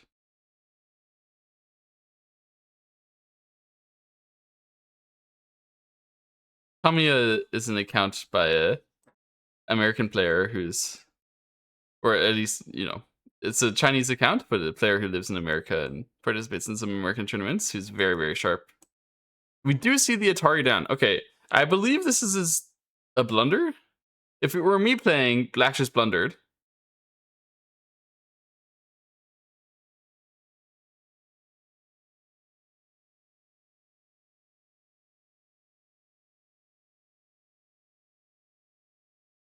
Oh? Looks like it's genuinely true. Yeah, black was supposed to do what I said. Black was supposed to just give up the 3 stones and then keep playing. So now at this moment, I believe black has overplayed, and there just shouldn't be anything to do very effective. If you Atari, the opponent will just cover this. And same thing if you Atari from this side, they'll cover this. And they'll say, hey, I can cut either side. They're on Buryomi. Black is not on Buryomi, I believe.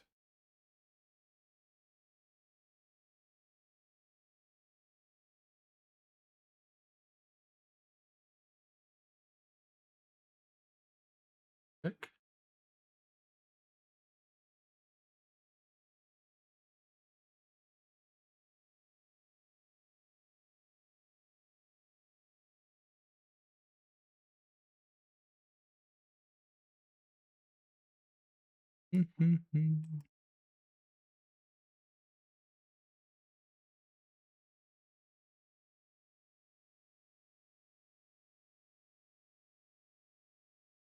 Oh,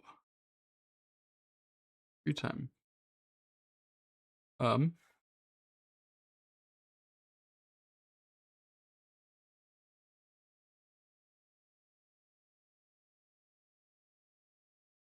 Okay, so wait.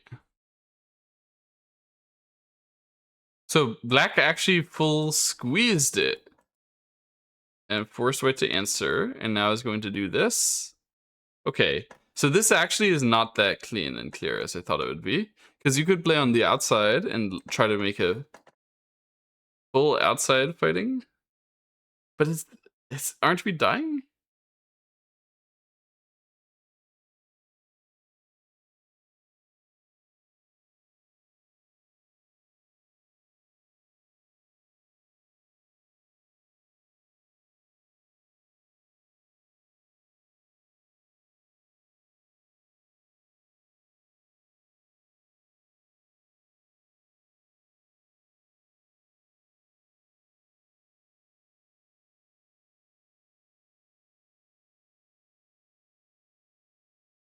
Black is, yeah, so they are now both effectively in Byoyomi. So I was just reading the capture race and thinking about whether there's something to throw into reduce liberties.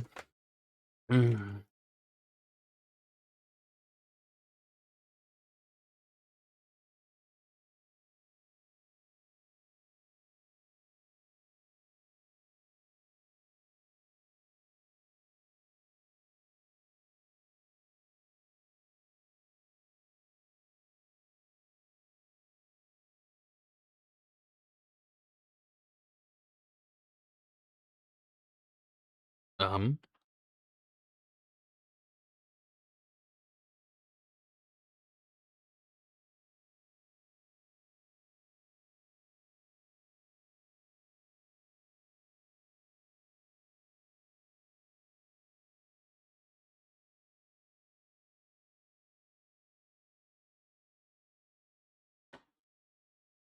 okay. Sorry, something organized. Oh, what is this move from White? Is that a staggering Tesuji? What is this?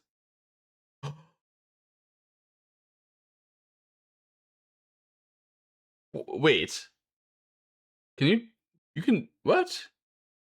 You can do that? Holy, holy, holy! I didn't know about that. Okay, that is crushing, absolutely crushing Tesuji by White. Sick Tesuji by White. Ahn Sungjoon just found an insane move. You can do that? Holy. Okay, what Black did was a little weird to start this, all right? But this is unbelievably cool, what White has just done. There's no way for Black to fill liberties. If you would originally connect, Black would churn, save the 2 stones, and fill one of your liberties, so you have 2 outside liberties. Black has 3 outside liberties, so you're losing the race no matter what the hell is happening on the inside here. But when you play here, there's no way for Black to save these 2 stones and take your liberty, and if they dare try to capture, you can connect like this, right? They can't cut this way because you'd connect, and if they cut the other way, then you would double Atari, effectively save these stones by capturing the 2 stones. So Black does it this way, and the premise is now, if Black churned, White could still block, and it's still a shortage to liberty. Absolutely insane move. The premise is that there was going to be a shortage of liberty if you tried to connect with the turn, right? But White Wedge doesn't allow, it doesn't stop Black from connecting. It doesn't allow White to get all the way down to the first line and make the cut. It only makes the shortage of liberty. But if you play this way, then you ask Black, hey, I'm going to try to connect under on the first line. Can you control the first line? And if they say I can control the first line, then that makes the shortage of liberty of the cut actually work. You already had that resource, but it can only work if you get onto the first line to designate the cut already existing. And so the sort of defensive step enables an aggressive step in the future. So Black exchanges this, but Black is cooked because the only way to save these 3 stones now is to play this one, which means White would have 3 liberties. Black still has only 3 outside liberties. And so in that case, White is just going to chase it down, right? And it just dies.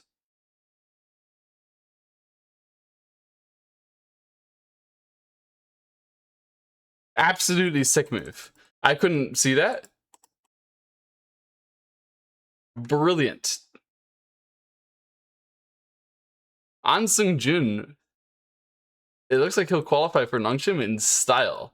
Yeah, so now you can throw in here, and if Black tries to save, you Atari, cut here, Black can counter Atari, but you connect here. If they try to run out, you can Atari. If they do that one, you play block, and it's still 2-3, and you win. Hello, Cruzby. My god, we just saw a brilliant Tesuji by Ahn Sungjoon. Win the game on the spot with that one.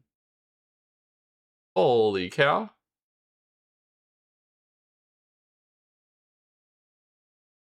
There were a couple other ways to play that would like involve a ko, but by far the best way is this way. Holy. So there's nothing for black to do except to just be like, all right, good job. I'll save the big chunk, and then you can save your halfway back group if you want.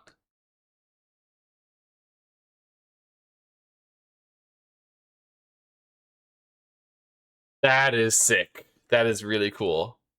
Really, really well done by white there. Holy moly.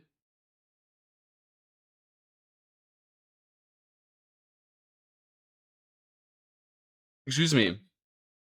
Sorry about that. When I spy on Baduk TV, they say white by only 7 points though, which is comebackable. They each have only 60 seconds per move. They have no extra Byomi. This isn't 5 times 60 seconds like the actual Nongshim Cup, only 1 time 60 second.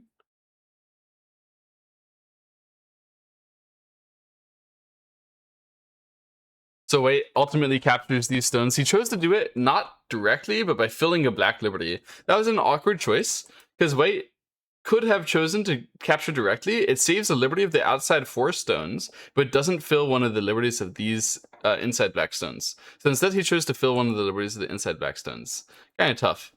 Tough call, but I think it should probably have been captured with the direct way.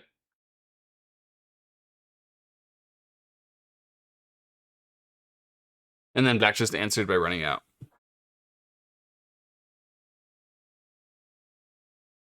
Let's see, actually, does AI give both of them? Does AI have a score? What does Fine Art say?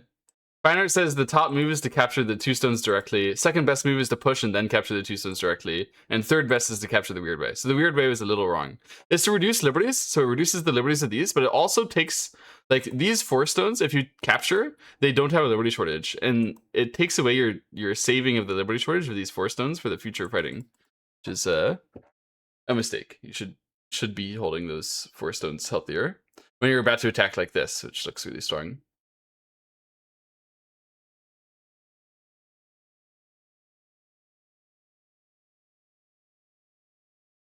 So black is going to capture the white 2 stones now, but then ultimately get attacked anyway.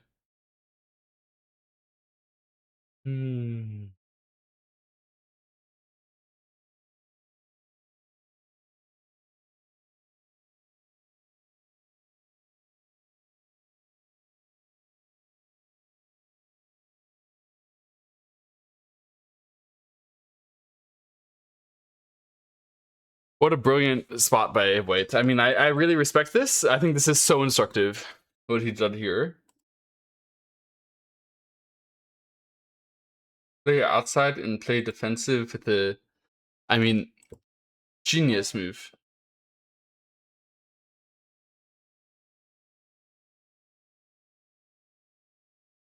Wow.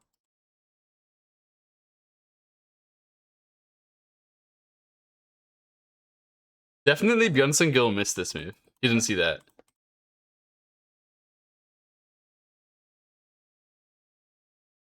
Is the connect less valuable now? D15.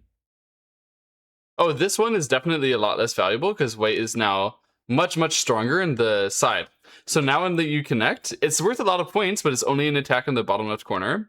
White can take care of that, also taking care of a lot of points, something like H18. So it's really not special at all that connect anymore. This left side black group is definitely going to need to save. Question is how, right? Black is aiming at trying to save it with a eye on the left. So you have this Sente move as your future, but you wouldn't want to exchange it first. When in the future you could maybe just be doing this. Like if you exchanged it first, then white could squeeze you and say, hey, if you cut me, then I get immediate life on the left side and I'll just take care of my outside. So this way, the squeeze is a lot harder because black's cut is not immediately counterable. And so the left side can be a little bit scarier. White would like to just answer, but it's hard because then when black plays this turn, black is almost to the level of saving the group immediately. It's a nice move to peep first. I like the peep first timing. I was thinking about how to time everything, but this peep first exactly now is It must be perfect. It must be the exact right move. That is nice from white. That is very interesting. Super thick, super defensive, super aggressive. So when you, this is something that's kind of hard to wrap your mind around when you haven't been aggressive your whole life, like me. The best way to be aggressive in Go is to be defensive, but defensive in a way which implies future aggression will be off the leash, you know? I'm gonna go nuts. If you're defensive, like I'm going to go nuts. You defend your fiefdom of insanity. It's very hard to play around. Very, very hard to resist. So here, black can think like, okay, I need resources, but how am I going to get resources? Can I push here in Sente? Oh, not really. How about, can I get this one? Oh, not really. Because all the cuts are not Sente. That's the point of this one. All the cuts are not Sente. So all black can do is be like, okay, well, the resources are in the center. Let me use the center. Atari here. You would like to push. Then there's going to be Atari. If only we hadn't taken our own liberty away, it would be easier. But in this case, we can still play Atari, connect, and ladder. It still is working. So the push out, further push out, does not seem to actually escape. So, okay. Was black just dying here? Are we dead? It looks like black might be dead. How do we handle it?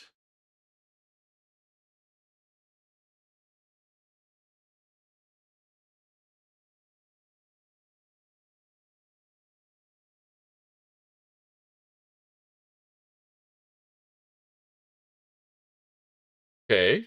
So you get to push there. White can cut if they want. Maybe we're just gambling white doesn't want to cut. Because if white does cut, then you can get some counterattack against the bottom right. If you can counterkill that, you can save the game. Black is definitely in save the game mode right now. Not like I'm winning objectively. He knows that's not true.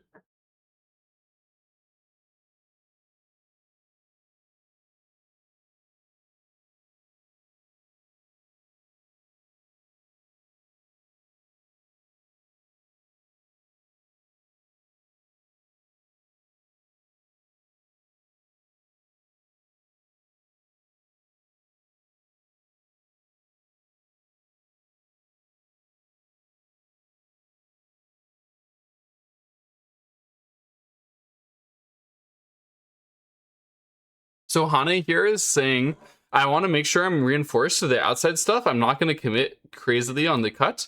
Still, if you connect, I can just cover the outside. This Hane is the clean, easiest. Cleanest. It's not clean or easy, but it's cleanest and easiest. Definitely Ahn Sungjoon is thinking, I've got this game in my pocket. Let me just wrap it up, bring it home.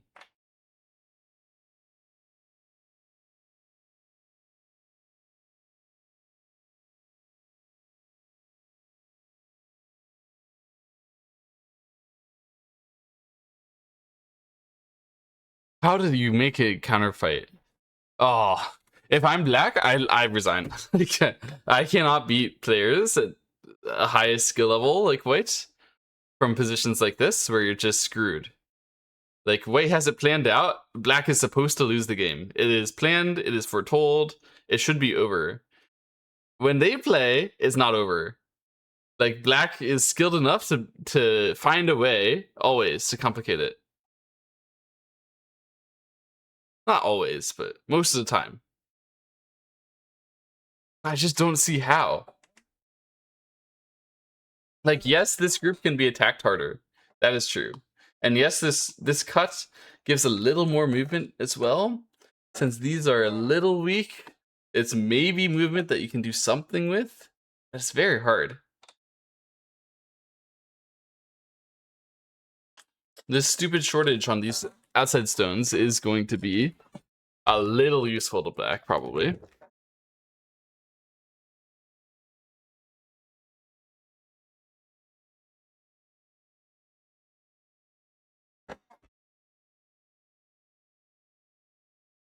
Yeah, Atari needs to be done. So the question is, how are we going to handle this?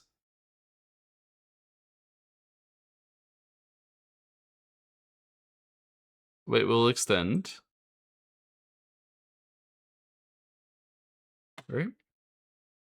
It is also possible to cut and be like, I give off, I'm just going to capture this, I'm going to scramble. But why not extend? What are you afraid of?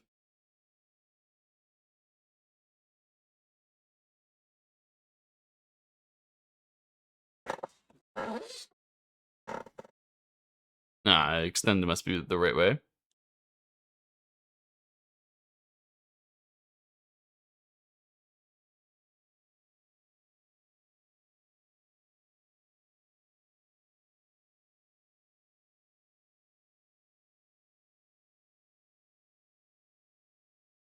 So we're going to see connect here, and I think we're going to see turn, and I think we're going to see jump. And then that's the moment where things are interesting. Because normally, it would be actually really difficult for black because white could break through, counterfight, like wedge, do all sorts of nonsense. But because these are shorted, because they have shorted liberties, it's not necessarily possible for white to do the strongest fighting that he deserves, that he should deserve.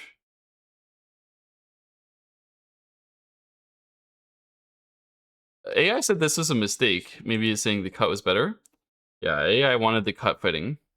So if you had cut and let black capture and capture, then the left side is all your territory. That's very satisfying. And it means that the only way for this group to get attacked is that these 4 stones get cut from it, which is very difficult as well. So yeah, probably there would be no easy way for black to come back and white would have a clean and comfortable lead. Instead, we have a more aggressive game. Yeah, black couldn't connect, but black would just capture and like go for counterattacks. But certainly the group would die. But it's not that big to like murder when you can get the outside value. If it were me, I would also have extended, but yeah. I can see how maybe the game would have been easier if you just go for the trade, take the territory, put the fries in the bag, win the game.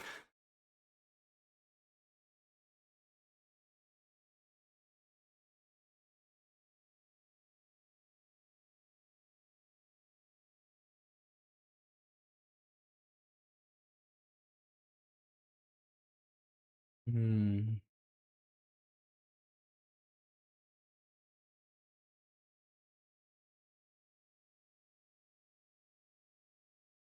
Can black break through here?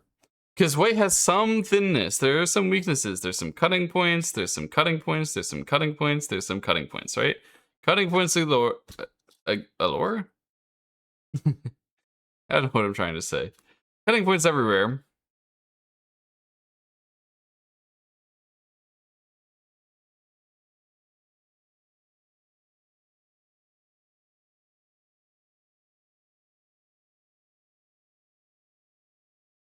Hmm.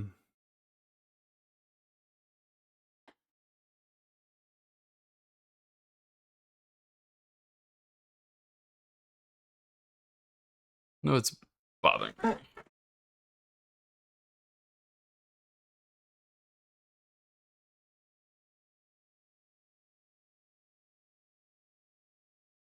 There's a specific Roman orator whose name I'm missing. Cicero, I was thinking of. Gaius Gracchus, I forgot about him, but he's not who I'm thinking of. Cato the Elder, I forgot about. Cato the Younger. Julius Caesar. No, no, no. I want the. There's one of them whose name starts with a P. You guys know who I'm talking about?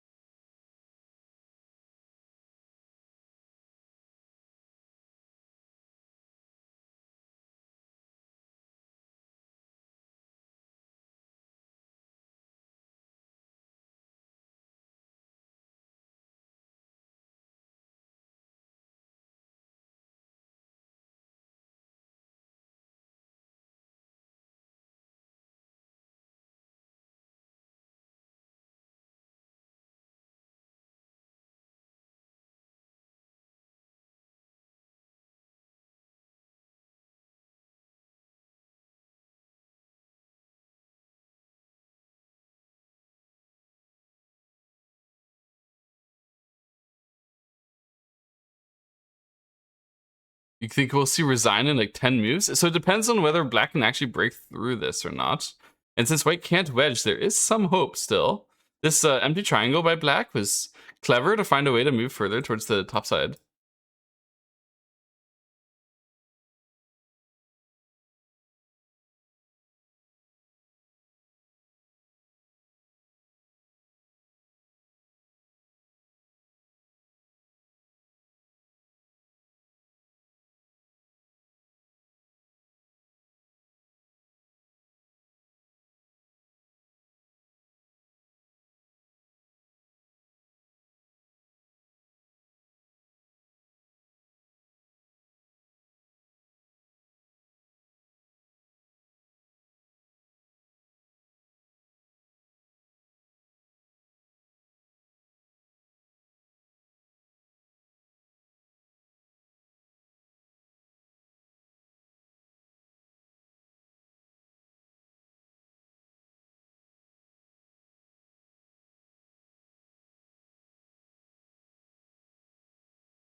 Gosh.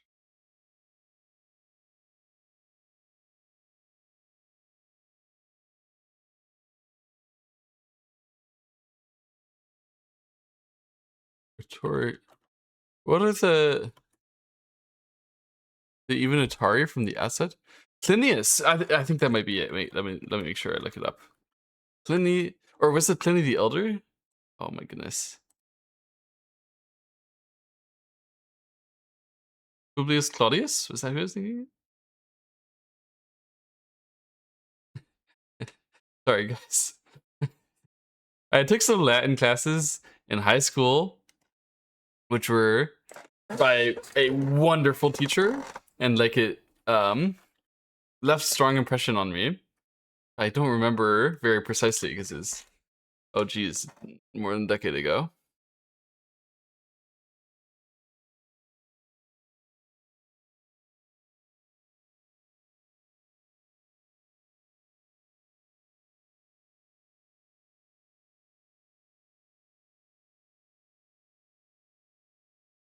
Pliny the Elder, was this it? Yes, this was the guy. Is it Pliny the Elder? I think that's how you pronounce it. Plinius. They even Atari from the outside. Yeah. So Atari over here means we're full on committed to hardcore aim at the cuts, use the cuts. This, if it works, it looks like brilliant. If it doesn't work, it looks very bad. 5 more, it's the countdown.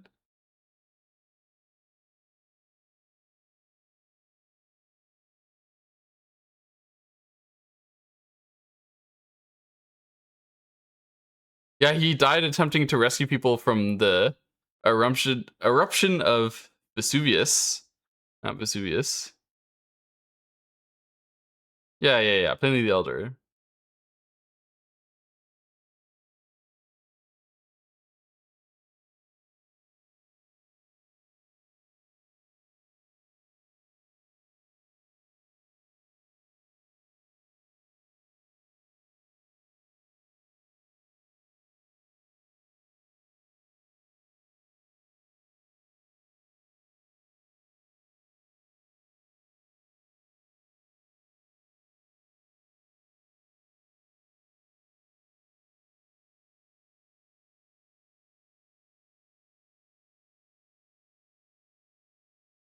If it somehow uses the Liberty shortage from the weird snapback capture, I will throw my phone out the window.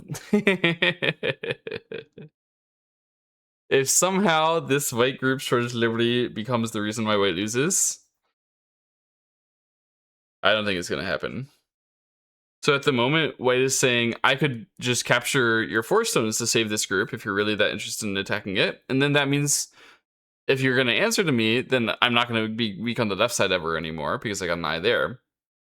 And in the meantime, if you want to like put some scattered stones over here that's putting pressure, you have to organize something great in order for this to work.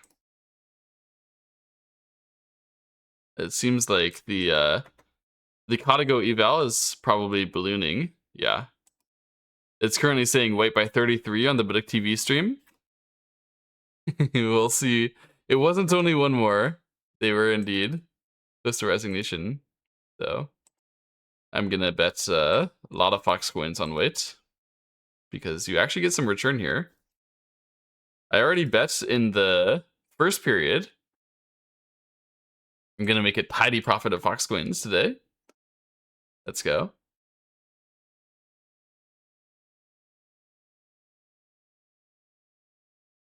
Yeah, this game seems over. This Tiger's Mouth, I don't see what Black's follow-up is when white simply plays the block here. And then there's other moves that white could play as well. Right? Like white could also Atari. And I think black would also be screwed if white is just giving up these 3 stones. You just capture, let that happen, and then counterattack this even. But you don't have to, just block here and